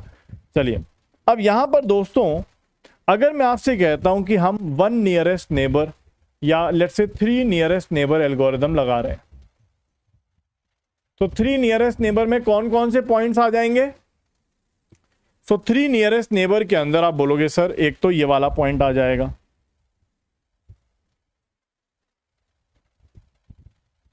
3 नियरेस्ट नेबर के अंदर एक तो ये वाला पॉइंट आ जाएगा, नीचे वाला आ जाएगा, और कौन सा आएगा दोस्तों, सबसे आखिरी वाला, ये वाला पॉइंट आ जाएगा। एक बार देखिए क्या है सही है। तो 3 नियरेस्ट नेबर में आप देखोगे ये आ जाएगा, ये आ जाएगा और ये आ जाएगा।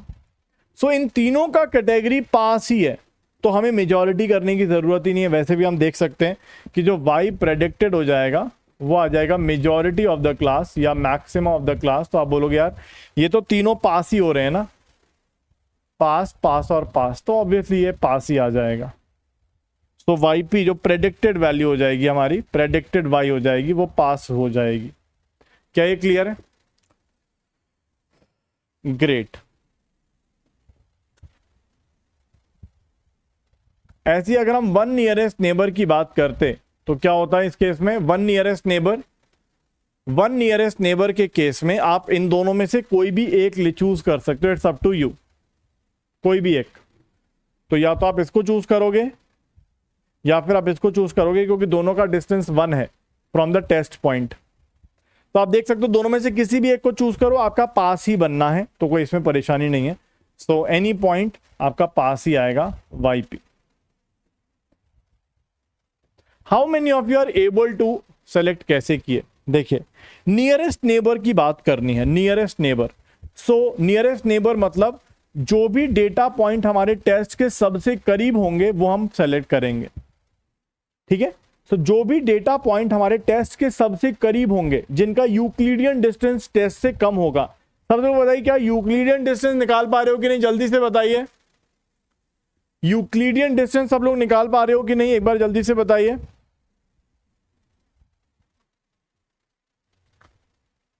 के की वैल्यू आपको क्वेश्चन में दे रखी होगी, तो आपको ये भी घर से लेके नहीं जानी है, क्वेश्चन में गिवन होगी। 3 लेनी है, 5 लेनी है, 1 लेनी है, जो भी आपको क्वेश्चन में दिया हो अकॉर्डिंगली आप अपनी y की वैल्यू निकालेंगे। आपको कुछ भी चूज नहीं करना है, आपको क्वेश्चन में दिया होगा, ठीक है। तो आई होप ये डिस्टेंस आप लोग निकाल चुके हैं। अब यहां पर बात आ रही है कि हमें 3 नियरेस्ट नेबर ढूंढने हैं। तो इस टेस्ट पॉइंट के 3 नियरेस्ट नेबर कौन से होंगे? जिनका डिस्टेंस सबसे छोटा होगा। सो √29 बड़ी वैल्यू है, 1 छोटी है, 1 छोटी है और ये सबसे छोटी है। तो सबसे छोटी 3 कौन कौन सी है? एक ये और एक ये। तो आप कौन कौन से 3 पॉइंट ले लोगे? एक ये वाला डेटा पॉइंट ले लोगे, एक ये वाला और एक ये वाला। तो आप देखोगे यहाँ पे पास है, पास है और पास है, तीनों में पास है, तो हमें कोई मैक्सिमा करने की जरूरत नहीं है, वी गॉट द रिजल्ट। और अगर वन नियरेस्ट नेबर की कहानी है, तो वन नियरेस्ट नेबर के केस में आप देखोगे यार सबसे क्लोजेस्ट या तो ये है या ये है, क्योंकि दोनों का डिस्टेंस सेम है। तो आप बोलोगे यार दोनों में से कोई भी एक उठा सकते हो आप, या तो ये उठा लेंगे या ये उठा लेंगे। तो दोनों में से आप देख सकते हो पास की कहानी बन रही है। लेकिन ऐसा हो सकता है कि अगर वन नियरेस्ट नेबर लिया जाए, वन नियरेस्ट नेबर लिया जाए, तो ऐसी सिचुएशन बन सकती है जैसा कि इस केस में बन रही है कि यहां पे डिस्टेंस दोनों का 1-1 है। तो यहां तो ठीक चीजें साफ हैं कि यहां पे भी पास हो रहा है, यहां पे भी पास हो रहा है, तो कोई दिक्कत नहीं है। लेकिन ऐसा हो सकता है कि दोनों का डिस्टेंस 1-1 हो और एक पास हो और एक फेल हो।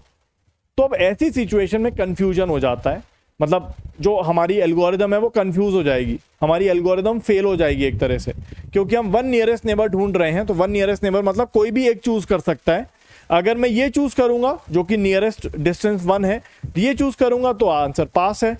और अगर ये चूज करूंगा, मान लीजिए किसी डेटा के अंदर ये फेल होता, तो हमारी एल्गोरिदम वहां पर एक तरह से स्टॉप हो जाती, रुक जाती कि यार यहां पर हमारा कंफ्यूजन आ रहा है, कुछ गड़बड़ हो रही है, मैं आगे सॉल्व नहीं कर सकता, देयर इज सम प्रॉब्लम, ठीक है। तो वहां पे वो प्रॉब्लम क्रिएट हो जाएगी, ठीक है ना, वहां पे वो प्रॉब्लम क्रिएट हो जाएगी, वहां पे वो जाके एल्गोरिदम अटक जाएगी कि मैं आंसर यस करूं या नो करूं, जो भी है वहां पे वो जाके प्रॉब्लम जो है अटक जाएगी, वो आगे बढ़ नहीं पाएगी, ठीक है। तो it need some more thing कि भाई k=1 नहीं, अब k=2-3 लेना पड़ेगा, k=1 में फंस रही है बातें, ठीक है। तो k=3 लेना पड़ेगा क्योंकि k=1 में कंफ्यूजन हो रहा है एल्गोरिदम को।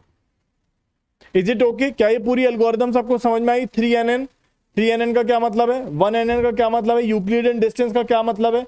यहाँ पे कोई ट्रेनिंग नहीं करी है, हमारे पास डेटा आया, टेस्टिंग डेटा, हमने सबसे यूक्लिडियन डिस्टेंस निकाला, मिनिमम डिस्टेंस हमने देखा कि यार ये वाला पॉइंट, ये वाला पॉइंट और ये वाले पॉइंट का है, तो 3NN में तीनों चले गए। 1NN के अंदर इन दोनों में से कोई भी एक जा सकता है, यहां पर दोनों पास है, तो कोई टेंशन वाली बात नहीं है। चलिए, तो हमने एल्गोरिदम तो समझ ली कि यार हमें क्या करना है इस एल्गोरिदम के अंदर, कि हमें अपने टेस्ट पॉइंट का सबसे डिस्टेंस निकालना है और बड़े आराम से हम चीजों को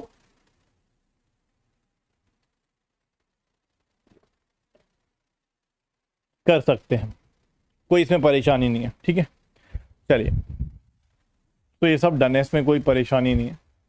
अब मैं यहां पर ना आपको एक बात बताना चाहता हूं, ये ठीक है वही सब बातें बता रहा हूं बाय द सिंपल एग्जांपल। आप देख सकते हो कि यार सबसे डिस्टेंस निकालेंगे, जो भी क्लोजेस्ट होगा वो वन नियरेस्ट नेबर की बात हो रही है अभी यहाँ पर, ठीक है। चलिए, ये सारी बातें मैं आपको बता चुका हूँ कि नॉर्मल फ्लो जो होता है दोस्तों और इस तरह से होता है, पहले ट्रेनिंग होती है फिर टेस्टिंग, लेकिन यहाँ पर it is instance based learning और यहाँ पर कोई ट्रेनिंग की हमें जरूरत नहीं होती। कभी कभी इसको हम लोग लेजी लर्नर भी बोल देते हैं, और ये इंस्टेंस बेस्ड लर्निंग है, ठीक है। नेक्स्ट अगर हम बात करें दोस्तों, इसके अंदर दो स्टेप्स होते हैं। पहला है सिमिलैरिटी चेकर, मतलब जैसा मैंने आपको बताया कि इसमें स्टेप नंबर 1 है दोस्तों कि ये क्या करेगा, the algorithm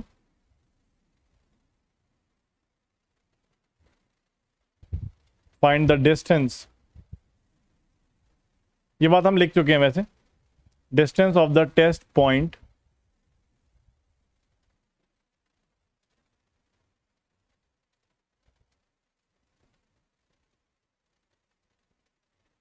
from all training data. और फिर हम यहां पर क्या करते हैं, क्लोजेस्ट पॉइंट्स फाइंड करते हैं।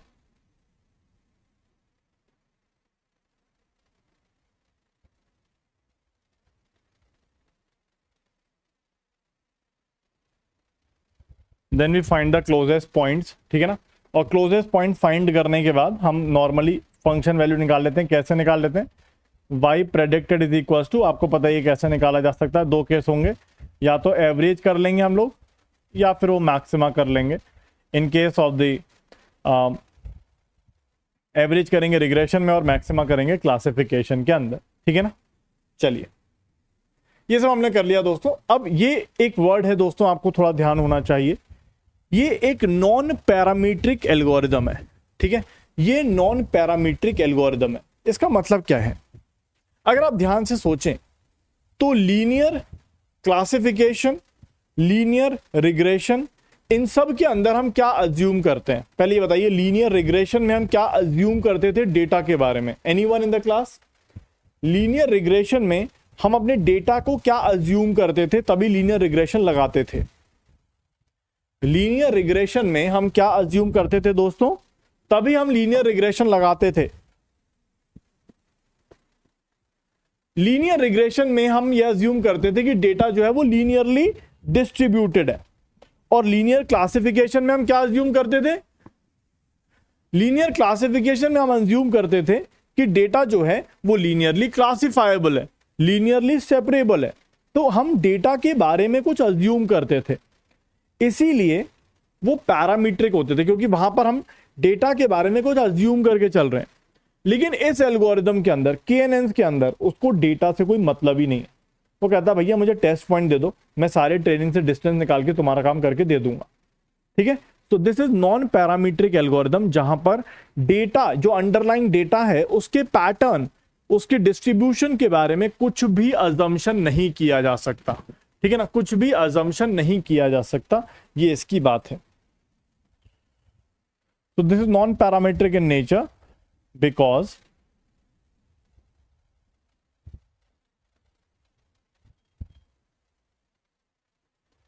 as we do in linear regression, ridge regression, linear classification, logistic regression,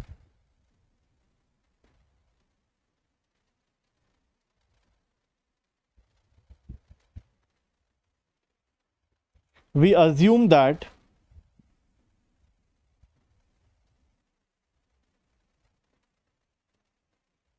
the data is linearly distributed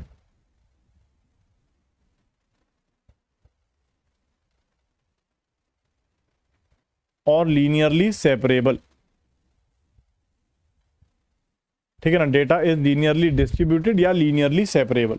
तो हम डेटा के बारे में कुछ अजम्पशन कर रहे हैं, but these are all parametric algorithms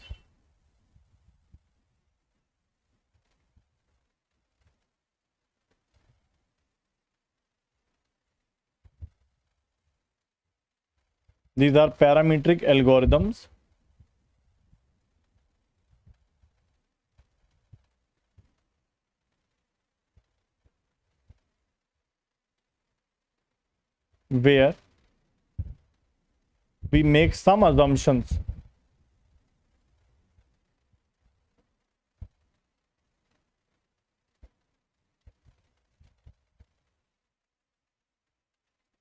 on data, ठीक है ना। और लेकिन हम KNNs के अंदर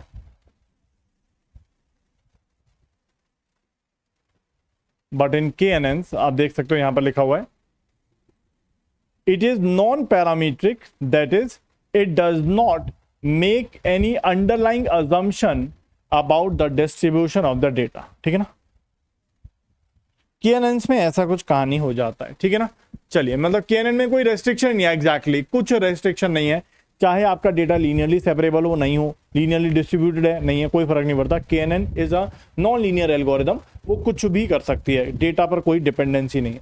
ठीक है ना, चलिए अब यहां पर जैसा कि हमने देखा था कि ये रिग्रेशन में भी काम कर सकती है, मतलब किसी भी नए टेस्ट पॉइंट की वाई वैल्यू प्रेडिक्ट कर सकती है, रिग्रेशन के केस में भी और क्लासिफिकेशन के केस में भी। So this can work as a classifier as well as regressor. कैसे कर सकता है वो हमने देख लिया, एल्गोरिदम मैंने ऑलरेडी आपको बता दी है। और सिमिलैरिटी मेजर क्या है दोस्तों, डिस्टेंस, जो कि मेनली जो होता है यूक्लिडियन डिस्टेंस की बात होती है। वैसे हम लोग 2-3 और डिस्टेंस के बारे में पढ़ेंगे, जैसे मैनहट्टन डिस्टेंस हो गया, हैमिंग डिस्टेंस हो गया, उसके बारे में देखेंगे। चलिए अब मैं यहां पर आपको कुछ बात बताने वाला हूं, लाइक यहां तक तो ठीक है, हमें एल्गोरिदम समझ में आ गई, but there is a problem in nearest neighbour algorithm. Nearest neighbour algorithm में क्या प्रॉब्लम है वो हम लोग देखने की कोशिश करते हैं।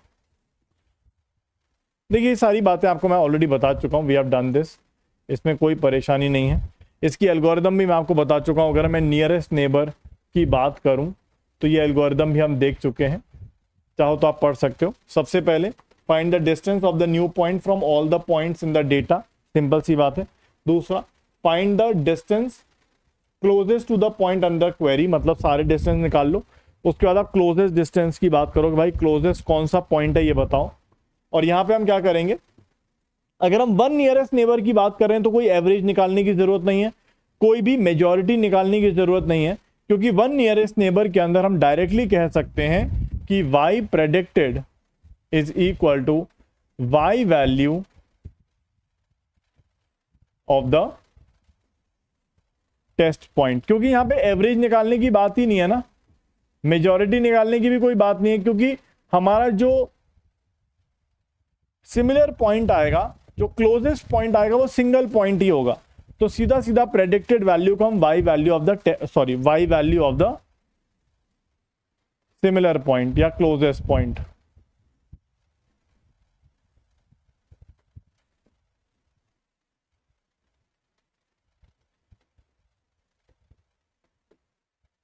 ठीक है ना, सिमिलर पॉइंट या क्लोजेस्ट पॉइंट हम ये कर सकते हैं। ठीक है ना, चलिए ठीक है ना, चलिए मतलब KNN में कोई, हाँ ठीक है ना, इसमें कोई परेशानी नहीं। चलिए आगे चलते हैं।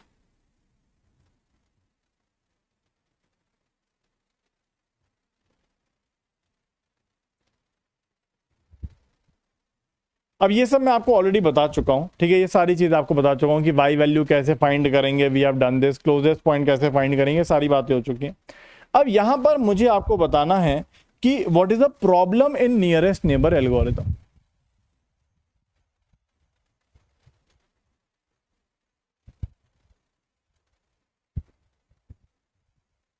What is the problem in one nearest neighbour algorithm, 1NN algorithm, इसमें क्या दिक्कत है। और इस पे 1-2 क्वेश्चंस भी है, मैं आपको कराता हूं। देखिए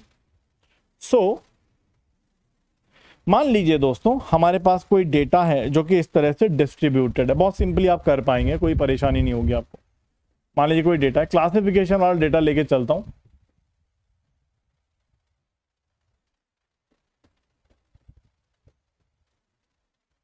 क्लासिफिकेशन वाला डेटा लेके चल रहा हूं।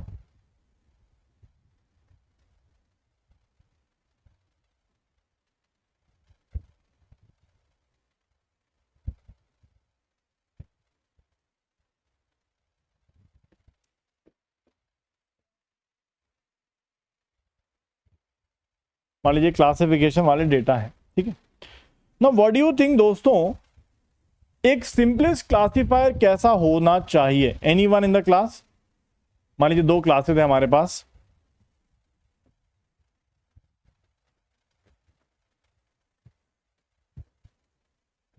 बताइए what should be a simplest classifier. मैं आपसे कोई नॉर्मल सा डेटा लिया है मैंने, तो आप कह सकते हो कि ये वाले जो पॉइंट्स हैं वो क्लास 1 के हैं,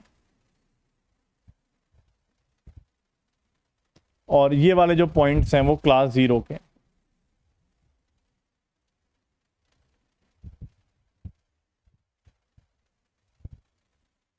तो आप बोलोगे सर सिंपलेस्ट क्लासिफायर तो ऐसा ही होना चाहिए।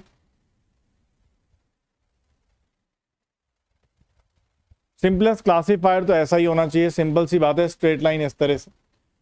And we can easily see that ये जो पॉइंट्स हैं वो नॉइजी पॉइंट्स हैं, राइट। ये जो पॉइंट्स आ रहे होंगे दोस्तों, ये नॉइजी पॉइंट्स है ना, ये सब नॉइजी पॉइंट्स हैं, ये सब नॉइजी पॉइंट्स हैं, राइट। ये जो हमने गोले गोले किए, आपको लग रहा है कि ये तीनों जो हैं यहां पर नॉइजी पॉइंट्स हैं, इधर ये दोनों नॉइजी पॉइंट्स हो जाएंगे। लेकिन अगर हम वन नियरेस्ट नेबर एल्गोरिदम लेके चलें, वन नियरेस्ट नेबर, और यहां से एक बहुत ही बेहतरीन तरह का सवाल बन सकता है, ठीक है, यहां पे एक बहुत ही बेहतरीन तरह का सवाल बन सकता है, मैं आपसे पूछने वाला हूं, लॉजिकल क्वेश्चन है। तो देखिए बेस्ट क्लासिफायर तो ये होना चाहिए, लेकिन अब सोच के देखिए दोस्तों, हमारी वन नियरेस्ट नेबर एल्गोरिदम कैसे काम करेगी। देखिए, so one nearest neighbour, simple सी बात यह है कि किसी भी लोकेशन पे क्लोजेस्ट पॉइंट फाइंड करेगी। ध्यान से सुनिएगा, वन नियरेस्ट नेबर किसी भी लोकेशन पे क्लोजेस्ट पॉइंट फाइंड करेगी, और जो भी क्लोजेस्ट पॉइंट की क्लास होगी वो उसको असाइन कर दिया जाएगा, ठीक है। सो लेट्स सी, सो अगर हम वन नियरेस्ट नेबर की बात करें, एट एनी पॉइंट या at any location,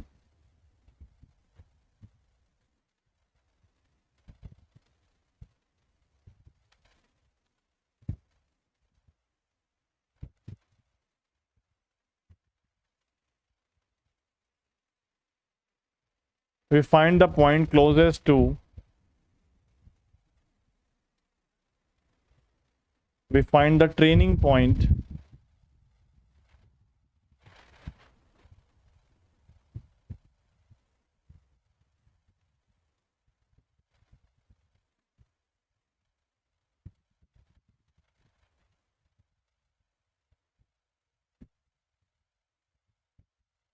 closest to the location, and assign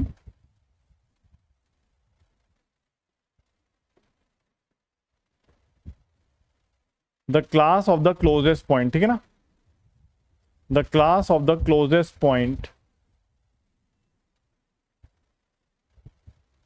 ठीक है ना। चलिए, तो अगर मैं आपसे बात करूं, तो बहुत सिंपल सी बात है कि अगर मैं इस बेस्ट क्लासिफायर लाइन को मैं अगले पेज पे ले जाता हूं, मैं इस बेस्ट क्लासिफायर लाइन को डिलीट कर रहा हूं। अब देखिए, अगर मैं आपसे कहता हूं कि व्हाट डू यू थिंक इस पर्टिकुलर लोकेशन पे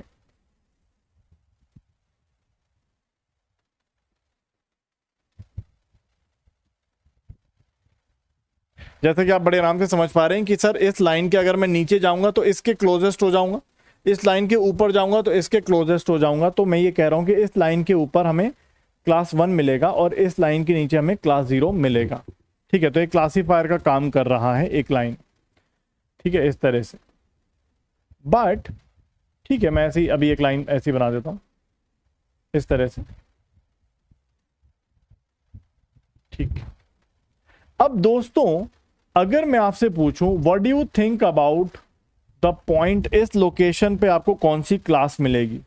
यहां पर तो मैं ये कह रहा हूं कि यार इसके ऊपर हमें क्लास 1 मिलेगा और इसके नीचे क्लास 0 मिलेगा, मैं ऐसा एक अज्यूम कर रहा हूं। लेकिन लेकिन यहां पर थोड़े चेंजेस आएंगे। कौन कौन से चेंजेस आएंगे, ध्यान दीजिएगा। मैं एक थोड़ा सा इसको सिंपल बनाने की कोशिश करता हूं, जिससे थोड़ा सा ये बात आपके समझ में आ जाए, थोड़ा सा एक कॉम्प्लिकेट ना हो।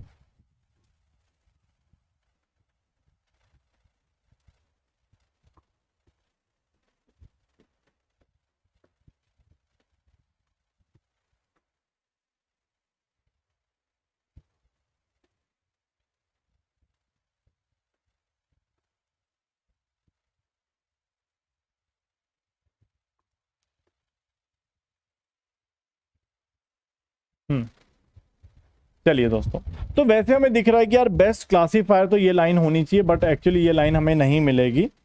तो हम बिल्कुल लाइन बनाने की कोशिश करते हैं, इस तरह से आगे बढ़ते हैं। तो हमें दिख रहा है कि यार इसके ऊपर तो हमें क्लास 1 मिलेगा, इसके नीचे हमें क्लास 0 मिल जाएगा, क्योंकि इसके नीचे पॉइंट्स इस पिंक वाले पॉइंट के पास आ जाएंगे, इसके ऊपर ग्रीन वाले के पास आ जाएंगे। बढ़िया। अब सोच के देखिए दोस्तों, यहां पर क्या होगा, what happens in this region. अगर कोई डेटा पॉइंट इस रीजन में आ जाता है, यहां पर आ जाता है, कोई टेस्ट पॉइंट यहां पर आता है, यहां पर आता है, यहां पर आता है, यहां पर आता है, इधर आता है, इधर आता है, इधर आता है, तो वो किसके करीब जा रहे हैं, तो आप देखोगे वो पिंक वाले के करीब जा रहे हैं। तो इसका मतलब इस पूरे रीजन में इन दोनों पॉइंट्स के करीब आपको पिंक वाली क्लास मतलब क्लास 0 दी जाएगी। इस तरह से आगे बढ़ेंगे, इस तरह से आगे इसलिए बढ़े क्योंकि ये वाला पॉइंट थोड़ा कंसिडरेशन में आ गया। इस तरह से यहां पे इस तरह से एक कर्व बनेगी और थोड़ा सा आगे जाएंगे। अब यहां देखिए तो इस वाले पॉइंट पर पहुंचने पर आप देखोगे यार, अब जो यहां पर पॉइंट्स हैं, यहां पर जो भी पॉइंट्स आ रहे होंगे वो सब ग्रीन के पास है, ये भी ग्रीन के पास है, इधर भी ग्रीन के पास है। तो यहां पर ये इस तरह से एक लाइन हमें क्लासीफायर लाइन बनेगी। एक बार देखिए, तो एक तरह से क्लासीफायर हमें जो मिलेगा लाइन, वो इस तरह से कुछ मिलेगी, ऐसे करके मिलेगी। ऐसा क्यों हुआ? ऐसा इसलिए हुआ क्योंकि हम वन नियरेस्ट नेबर एल्गोरिदम ले रहे थे। वन नियरेस्ट नेबर का मतलब ये हो गया कि अगर हमारा जो टेस्टिंग पॉइंट है वो यहां पर कहीं आ गया, तो वो इसके ज्यादा करीब है, तो इसको क्लास 0 दी जाएगी। यहां पर आ गया तो इसके ज्यादा करीब है, यहां पर आ गया इसके करीब है, यहां पर आ गया इसके करीब है, यहां पे इसके करीब है। वन नियरेस्ट नेबर, हम क्लोजेस्ट पॉइंट देख रहे हैं, और यहां पर तो ऑब्वियसली आप देख ही सकते हो सभी जगहों पर ये पिंक वाले ही करीब बन रहे हैं। लेकिन अगर हम यहां पर आ गए तो हम देख सकते हैं ग्रीन वाले के ज्यादा करीब है, तो वो क्लास 1 की लोकेशन हो जाएगी। मतलब यहां पर सभी पॉइंट्स पर हम क्लास 1 देख पाएंगे इन सब जगहों पर। ठीक है, इसलिए इस तरह से वो इन दोनों को इनकॉर्पोरेट करती हुई, इन दोनों के इफेक्ट को इनकॉर्पोरेट करती हुई इस तरह से निकल रही है। किस किस को थोड़ा थोड़ा समझ में आया, जल्दी से बताइए।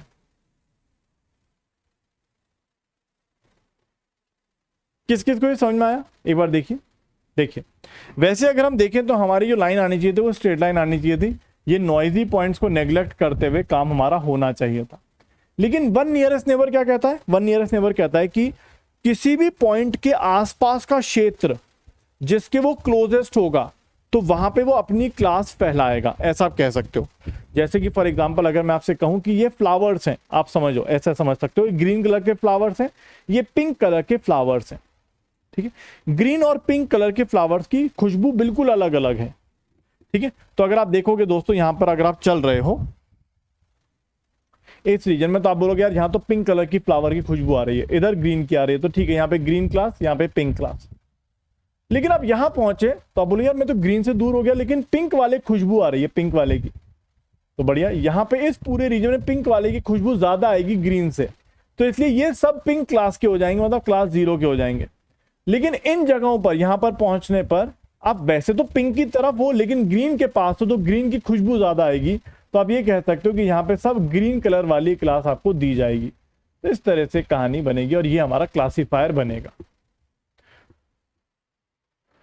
बताइए, क्या अभी समझ में आया?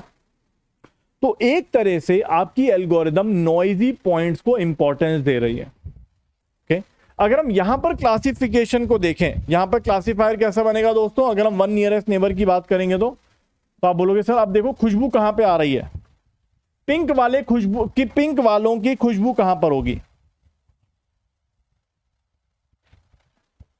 तो आप बोलोगे सर वैसे तो मुझे क्लासीफायर एकदम बढ़िया लग रहा है, इसमें कोई परेशानी नहीं है, लेकिन यहां पर छोटी छोटी पॉकेट्स बनेंगी। पॉकेट्स कैसे? देखो, इस रीजन में, सॉरी, इस रीजन में आपको एक तरह से कौन सी क्लास मिलेगी दोस्तों? इस रीजन में आपको क्लास 0 मिलेगी। ठीक है, आपको क्लास 0 मिलेगी। यहां पर आप देखोगे इस रीजन में आपको फिर से क्लास 0 मिलेगी। ठीक है, आप यहां पर देखोगे दोस्तों तो आपको यहां पर क्लास 1 मिलेगी, अपने जहां पर ग्रीन कलर की खुशबू आएगी। तो अगर आपका टेस्ट पॉइंट इस रीजन में आ गया तो आप क्लास 1 बोलोगे। क्लास आपका टेस्ट पॉइंट इस रीजन में आ गया तो क्लास 0, इस रीजन में आ गया तो क्लास 0, बाकी सब जगह क्लास 1 इधर, नीचे क्लास 0, लेकिन यहां पर एक छोटी सी पॉकेट बनेगी। आप देखोगे वो पॉकेट इसी लाइन से जुड़ जाएगी, तो इसलिए मैंने जोड़ दिया, नहीं तो नहीं जोड़ता।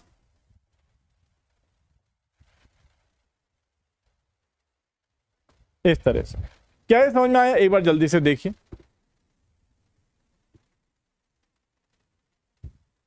देखिए अभी रुक जाइए, अभी इस पे कंक्लूजन मत करिए। क्या है सबको समझ में आया कि नहीं? ये वाला पॉइंट क्लियर है आपको? तो जैसा आप इस वाले डेटा के अंदर देख सकते हो, यहां पर इस पूरे रीजन में पिंक कलर की खुशबू आएगी, यहां भी पिंक की आएगी, इधर ग्रीन की आएगी पॉकेट में, इसके ऊपर ग्रीन की मेनली, लेकिन इस पॉकेट में पिंक, इसमें पिंक। यहां पे हमने क्लासीफायर बना दिया, लेकिन इस वाले की जो पॉकेट आ रही थी वो क्लासीफायर से मर्ज हो रही थी, इसलिए मैंने क्लासीफायर ही घुमा दिया इस तरह से। एंड बिल्कुल सिमिलर तरीके से हमने यहां पर भी समझने की कोशिश करी है ये। तो आप देख सकते हो कि हमारा अपने जो हमारी एल्गोरिदम है वो नॉइजी पॉइंट से, तो दो चीजें हो रही हैं यहां पे, अगर आप देखोगे तो दो चीजें हो रही हैं यहां पर, दो चीजें हो रही हैं। सबसे बड़ी बात जो हो रही है, वैसे नॉइजी पॉइंट वो सब तो ठीक है, but what do you think यहां पे हो क्या रहा है? व्हाट डू यू थिंक यहां पे हो क्या रहा है? एनीवन? क्या हो रहा होगा यहां पर?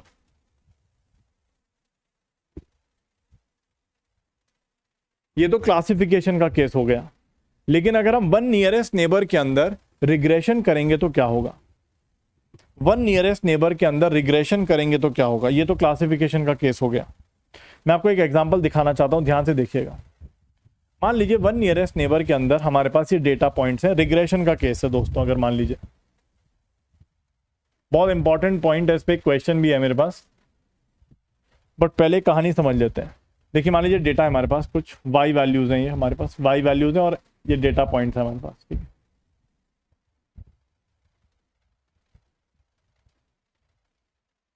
ठीक है, चलिए अब क्योंकि हम वन नियरेस्ट नेबर एल्गोरिदम की बात कर रहे हैं दोस्तों, तो बहुत सिंपल सी बात है कि अगर कोई डेटा पॉइंट, देखिएगा, अगर कोई डेटा पॉइंट इसके करीब है तो हमें वैल्यू ये दे देगा, सही बात है ना? क्योंकि वन नियरेस्ट नेबर क्या करेगा, नियरेस्ट नेबर की वाई वैल्यू पकड़ा देगा। ये वाई एक्सेस है और ये एक्स एक्सेस है।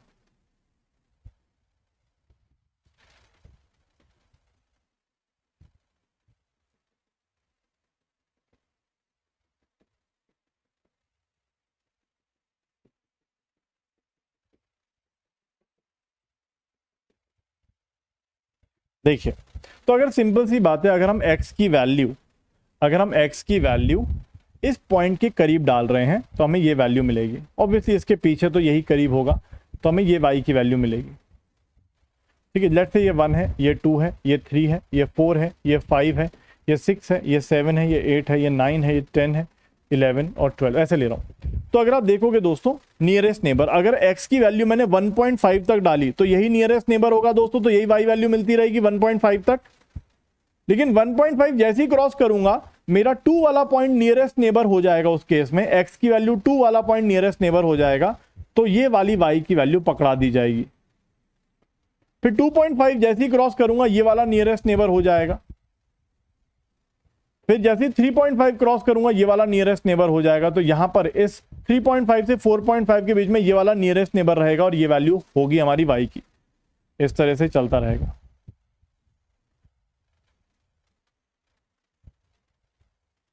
इस तरह से चलेगा। क्या है, समझ में आएगी नहीं? जल्दी से बताइए, what do you think about this?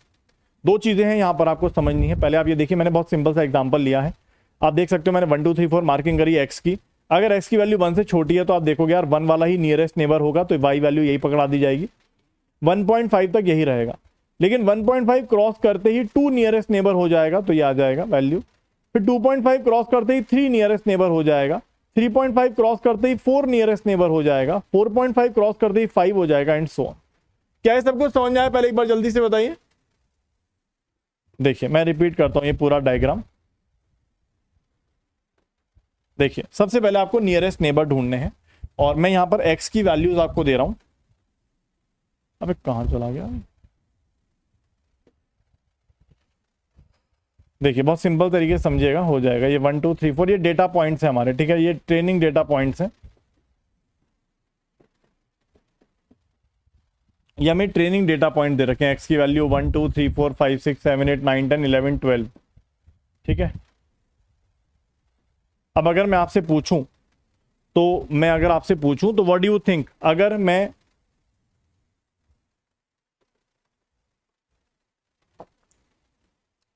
नया टेस्ट पॉइंट लेता हूं, और नया टेस्ट पॉइंट आप देखोगे वन डायमेंशनल डेटा है दोस्तों, यहां पर सिर्फ वन डायमेंशन है, ठीक है। तो अगर मैं यहां पर कोई पॉइंट लेता हूं और कोई भी पॉइंट यहां पर x की वैल्यू ले लेता हूं जो कि 1 से छोटी है, तो आप देखोगे यार यही तो क्लोजेस्ट पॉइंट होगा, this will be the nearest point. भाई अगर मैं यहां पर वन डायमेंशन की बात कर रहा हूं तो सिर्फ x वैल्यू होगी उसकी। अब कोई भी पॉइंट आप यहां पर टेस्ट पॉइंट ले लो तो 1 ही तो क्लोजेस्ट पॉइंट होगा। तो इस सब वैल्यूज के लिए जो भी क्लोजेस्ट पॉइंट की y वैल्यू होगी वो पकड़ा दी जाएगी। इसका मतलब आपको इस पूरे रीजन में यही y वैल्यू जो कि 1 वाले पॉइंट की है वो दे दी जाएगी। अब जैसे ही मेरा टेस्ट पॉइंट 1.5 को क्रॉस करेगा, 1.5 वैल्यू को क्रॉस करेगा, मतलब टेस्ट पॉइंट के अंदर मैं x की वैल्यू 1.5 से ज्यादा डाल दूंगा, तो ऑब्वियसली 1.5 से ज्यादा डालने पर 1 दूर हो गया, 2 क्लोजेस्ट हो गया, तो 2 वाला क्लोजेस्ट हो जाएगा। तो इसका मतलब 1.5 टेस्ट पॉइंट अगर मैं लेता हूं तो मैं 2 वाली वैल्यू दूंगा, और 2.5 तक ऐसे ही चलता रहेगा, क्योंकि 2.5 तक हमें 2 वाला क्लोजेस्ट मिलेगा। फिर 2.5 से लेके 3.5 तक, फिर 3.5 से लेके 4.5 तक 4 वाला क्लोजेस्ट होगा, तो यहां पे 4 वैल्यू आएगी। क्या है सबको समझ में आया कि नहीं? ग्राफ मैंने रैंडमली बनाया है। अरे ग्राफ तो रैंडमली बनाया भाई। चलिए ग्राफ फिर से बनाऊं, मैं पूरा ही फिर से बना देता हूं। देखिए ये मेरे पास एक ट्रेनिंग डेटा दे रखा है जिसमें x और y की वैल्यूज हैं कुछ, ठीक है। चलिए तो अगर आप लोग कहते हैं तो मैं डेटा ही यहां पर लिख देता हूं। देखिए आप लोगों को ये सब चीजें थोड़ी बहुत पता होनी चाहिए, शायद कॉलेज भी आप जाते होंगे। आप लोग ऐसा क्यों सोचते हो कि सब चीजें आपको पता होनी चाहिए? भाई ये जो डेटा है रैंडमली लिया जाता है। अब मैं आपको समझा रहा हूं तो ऑब्वियसली आपको रट के तो जाना नहीं है पेपर के अंदर। ये बहुत बेसिक सी चीजें होती हैं जो शायद अगर आप क्लास में कॉलेज में भी करोगे तब भी आपको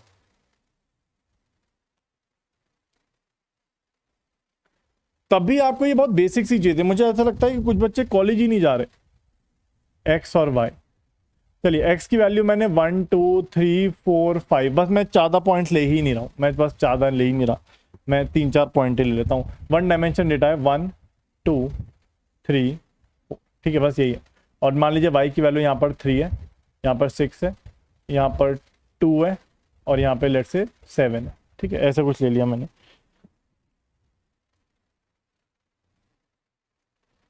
चलिए अरे भैया पीछे ही पड़ जाओ तुम तो। 1.5 चलो किस पे चेंज होना चाहिए आप बता दीजिए, आपको जहां ठीक लगे मैं वहीं चेंज कर दूंगा। देखिए अब यहां पर x की वैल्यू हमने क्या ले ली, 1 ले ली, 2 ले ली, 3 ले ली और 4 ले ली, ठीक है। यहां पर कोई एवरेज का चक्कर है क्या? नहीं, एवरेज का कोई चक्कर नहीं है यहां पर, क्योंकि 1 नियरेस्ट नेबर है तो y वैल्यू डायरेक्टली असाइन कर दी जाएगी, दैट्स इट।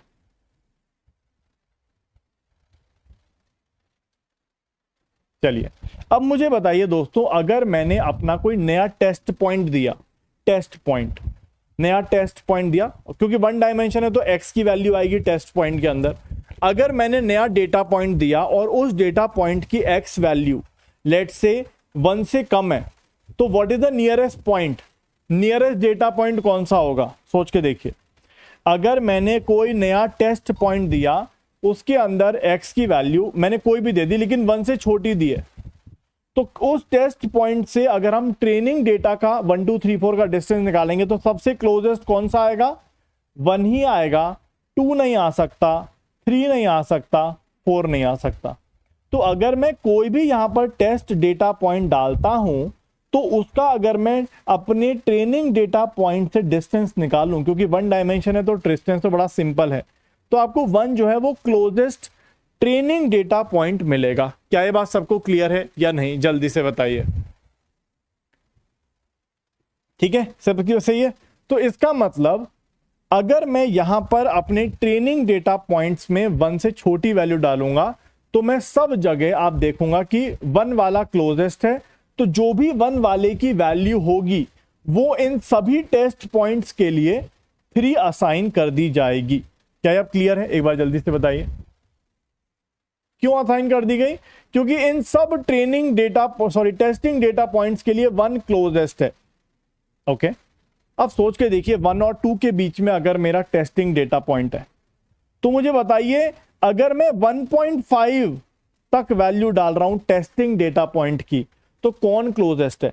1.5 तक कौन क्लोजेस्ट है? Anyone in the class? 1.5 तक कौन सा क्लोजेस्ट पॉइंट होगा? तो आप बोलोगे सबसे डिस्टेंस निकाल लो ना यार। तो 1.5 तक अगर हम बात करें, डिस्टेंस की बात कर रहे हैं, तो 1 क्लोजेस्ट होगा 1.5 तक। इसका मतलब ये जो 3 वैल्यू है ये टेस्टिंग डेटा पॉइंट, अगर मैंने 1.5 से कम डाली तो मुझे 3 मिलेगी, जो कि 1 वाले की वैल्यू। लेकिन जैसे ही टेस्टिंग डेटा पॉइंट 1.5 को क्रॉस करेगा वैसे ही 2 क्लोजेस्ट हो जाएगा। मेरे ख्याल से बहुत ज्यादा इंट्यूटिव है,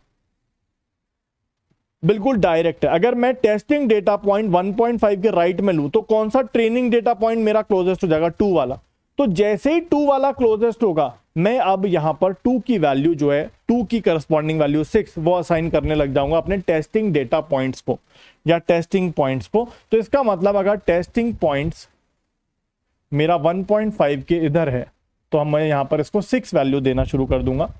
अच्छा, 2 कब तक क्लोजेस्ट होगा? 2 वाला 2.5 तक ही क्लोजेस्ट होगा, क्योंकि उसके बाद फिर 3 वाला क्लोजेस्ट हो जाएगा। और 3 वाले पे क्या वैल्यू दे रहा है? ये 3 वाले पर 2 वैल्यू दे रहा है।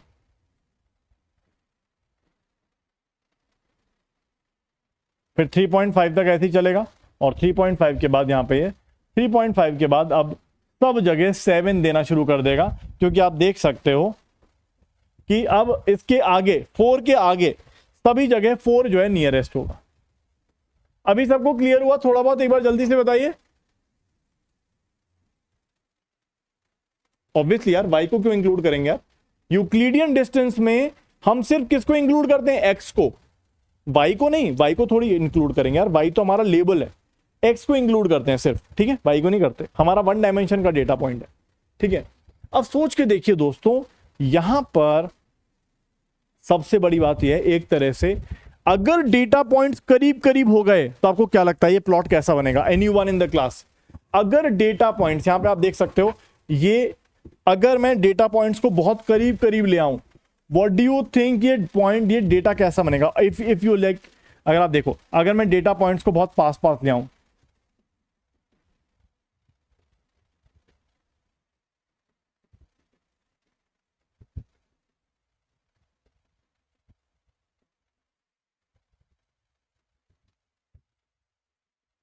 ये मान लीजिए डेटा पॉइंट्स है मेरे, मैंने वही एक्स एक्सिस बनाया दोस्तों। मैंने सिर्फ 1 डायमेंशन का केस ले रहा हूं, क्योंकि वही मैं ड्रॉ कर सकता हूं और कुछ कर नहीं पाऊंगा। तो आप देखोगे ये डेटा कैसे बनेगा, इस तरह से बनेगा।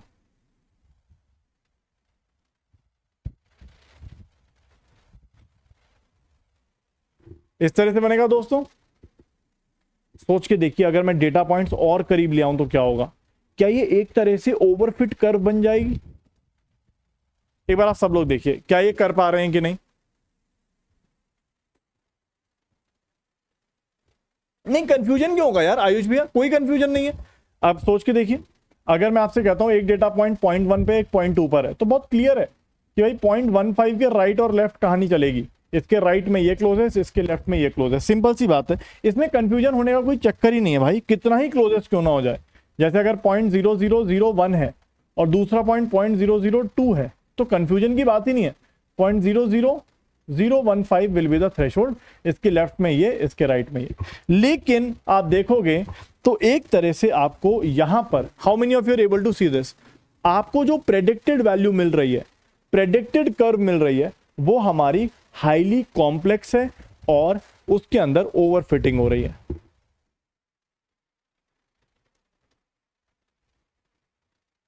How many of you are able to understand two things? Classification में भी और रिग्रेशन में भी, दोनों केस बताए मैंने, लेकिन यहां पर एक दो पॉइंट्स और भी हैं वो हम लोग देखेंगे। बट पहले आप लोग बताइए सब लोग, क्या ये ग्राफ सबको क्लियर है दोस्तों?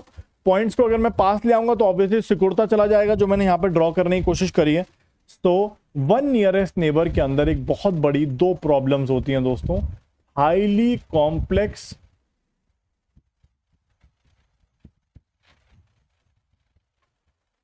मॉडल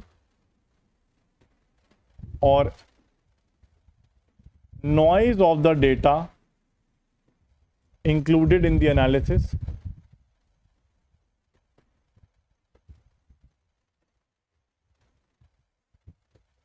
ठीक है ना, included in the analysis. Highly complex model है, नॉइज इंक्लूडेड हो जाती है और ओवर फिटिंग हो जाती है, ओवर फिटिंग। इसी का सॉल्यूशन है दोस्तों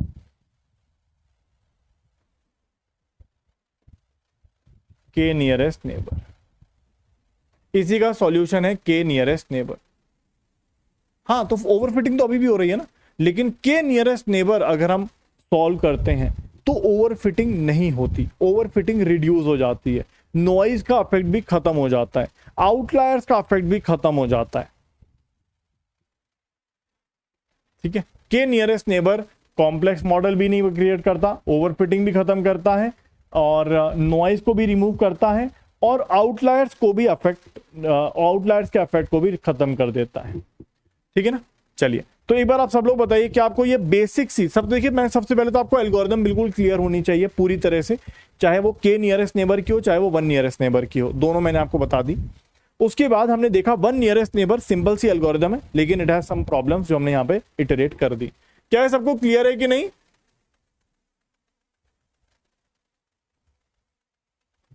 okay, now what do you think, अगर मैं यहां पर वन नियरेस्ट नेबर ज्यादा समय लेगा या K nearest neighbour, what do you think, क्या लगता है?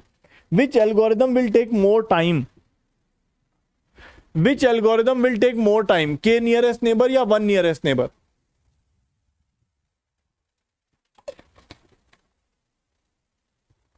टाइम का कोई चक्कर ही नहीं है, क्योंकि क्या वन नियरेस्ट नेबर के केस में भी आपको सभी डिस्टेंस निकालने, सोच के देखिए, अगर मेरे पास एक टेस्टिंग पॉइंट आ रहा है उसका सभी से डिस्टेंस निकालना है, वन नियरेस्ट नेबर के केस में भी और के नियरेस्ट नेबर के केस में भी सभी से डिस्टेंस निकालना है। अब वन नियरेस्ट नेबर में मैं क्लोजेस्ट डिस्टेंस वाला पॉइंट का वैल्यू वाई उठा लूंगा और के नियरेस्ट नेबर के अंदर 3-4 पॉइंट होंगे या 4-5 पॉइंट होंगे, उनके वाई वैल्यूज को उठा के सिंपल एवरेज करना है। तो बताइए एवरेज में बहुत ज्यादा टाइम लगेगा क्या? सोच के देखिए, एवरेज में बहुत ज्यादा टाइम लगता होगा क्या? नहीं, एवरेज में क्या टाइम लग रहा है भाई? वन नियरेस्ट नेबर के केस में भी आपको सभी से डिस्टेंस निकाल के मिनिमम वाला चूज कर लेना है, वाई वैल्यू आ जाएगी। के नियरेस्ट नेबर में आपको डिस्टेंस सभी निकालने, जो कि पहले भी करने थे हमें, और के नियरेस्ट नेबर के केस में हमें सिर्फ क्या करना है, 4 या 5 डेटा पॉइंट्स है हमारे पास, उनका वाई वैल्यू का एवरेज लेना है या मैक्सिमा वाला उठा के क्लासिफिकेशन वाले केस में दे देना है। अब डिस्टेंस निकालने में ही सारा टाइम निकलता है, बाकी एवरेज या मैक्सिमा निकालने में कोई दिक्कत वाली बात नहीं। तो ऑलमोस्ट सिमिलर टाइम लगता है। ठीक है, नियरेस्ट सेलेक्ट करने में कितना टाइम लगेगा भाई? आयुष भी क्या बात कर रहे हो यार भाई, इंक्रीजिंग डिक्रीजिंग ऑर्डर में 1 सेकंड में सारी चीजें एडजस्ट हो जाती है, मतलब it won't take much algorithm, मतलब उसमें हमारी जो कंप्यूटेशन पावर है मल्टीप्लिकेशन या एडिशन वाली, वो कुछ लगनी ही नहीं है। सिंपल सर्च करना है ना आपको। सर्च कैसे कर सकते हो आप? इंक्रीजिंग ऑर्डर में सारे डेटा को लगा दो, जिसमें ऑब्वियसली हमारे एल्गोरिदम में बहुत ज्यादा टाइम नहीं लगेगा, 4 स्टार्टिंग के पॉइंट उठा लो जो भी मिनिमम है, and we can do that. ऐसा कर सकते हैं, that won't take much time, उसमें बहुत ज़्यादा टाइम नहीं लगता। टाइम सबसे ज़्यादा किस में लगता है? मल्टीप्लिकेशन प्रोसेस में, ठीक है, जो सबसे लेंदी प्रोसेस होता है। बाकी सब तो बहुत छोटे छोटे प्रोसेस होते हैं जिसका टाइम हम इंक्लूड भी नहीं करते अपनी एनालिसिस में या अपनी कैलकुलेशंस में। ठीक है, चलिए एग्जैक्टली डिस्टेंस निकाल कर आप शॉर्ट स्टार्टिंग से ही करते चले जाओ तो भी आप कर सकते हो। ठीक है ना, चलिए तो यहां से हम लोग कंटिन्यू करेंगे दोस्तों अपनी नेक्स्ट क्लास में। आई होप आपको ये चीजें समझ में आई हैं। मैं एक वर्कबुक प्रिपेयर कर रहा हूं, वो आप लोगों को दे दूंगा, लेकिन अभी नहीं, थोड़ा समय लगेगा उसको प्रिपेयर करने में। So thank you dear students, bye bye and take care. कल मिलते हैं नेक्स्ट क्लास में। Thank you.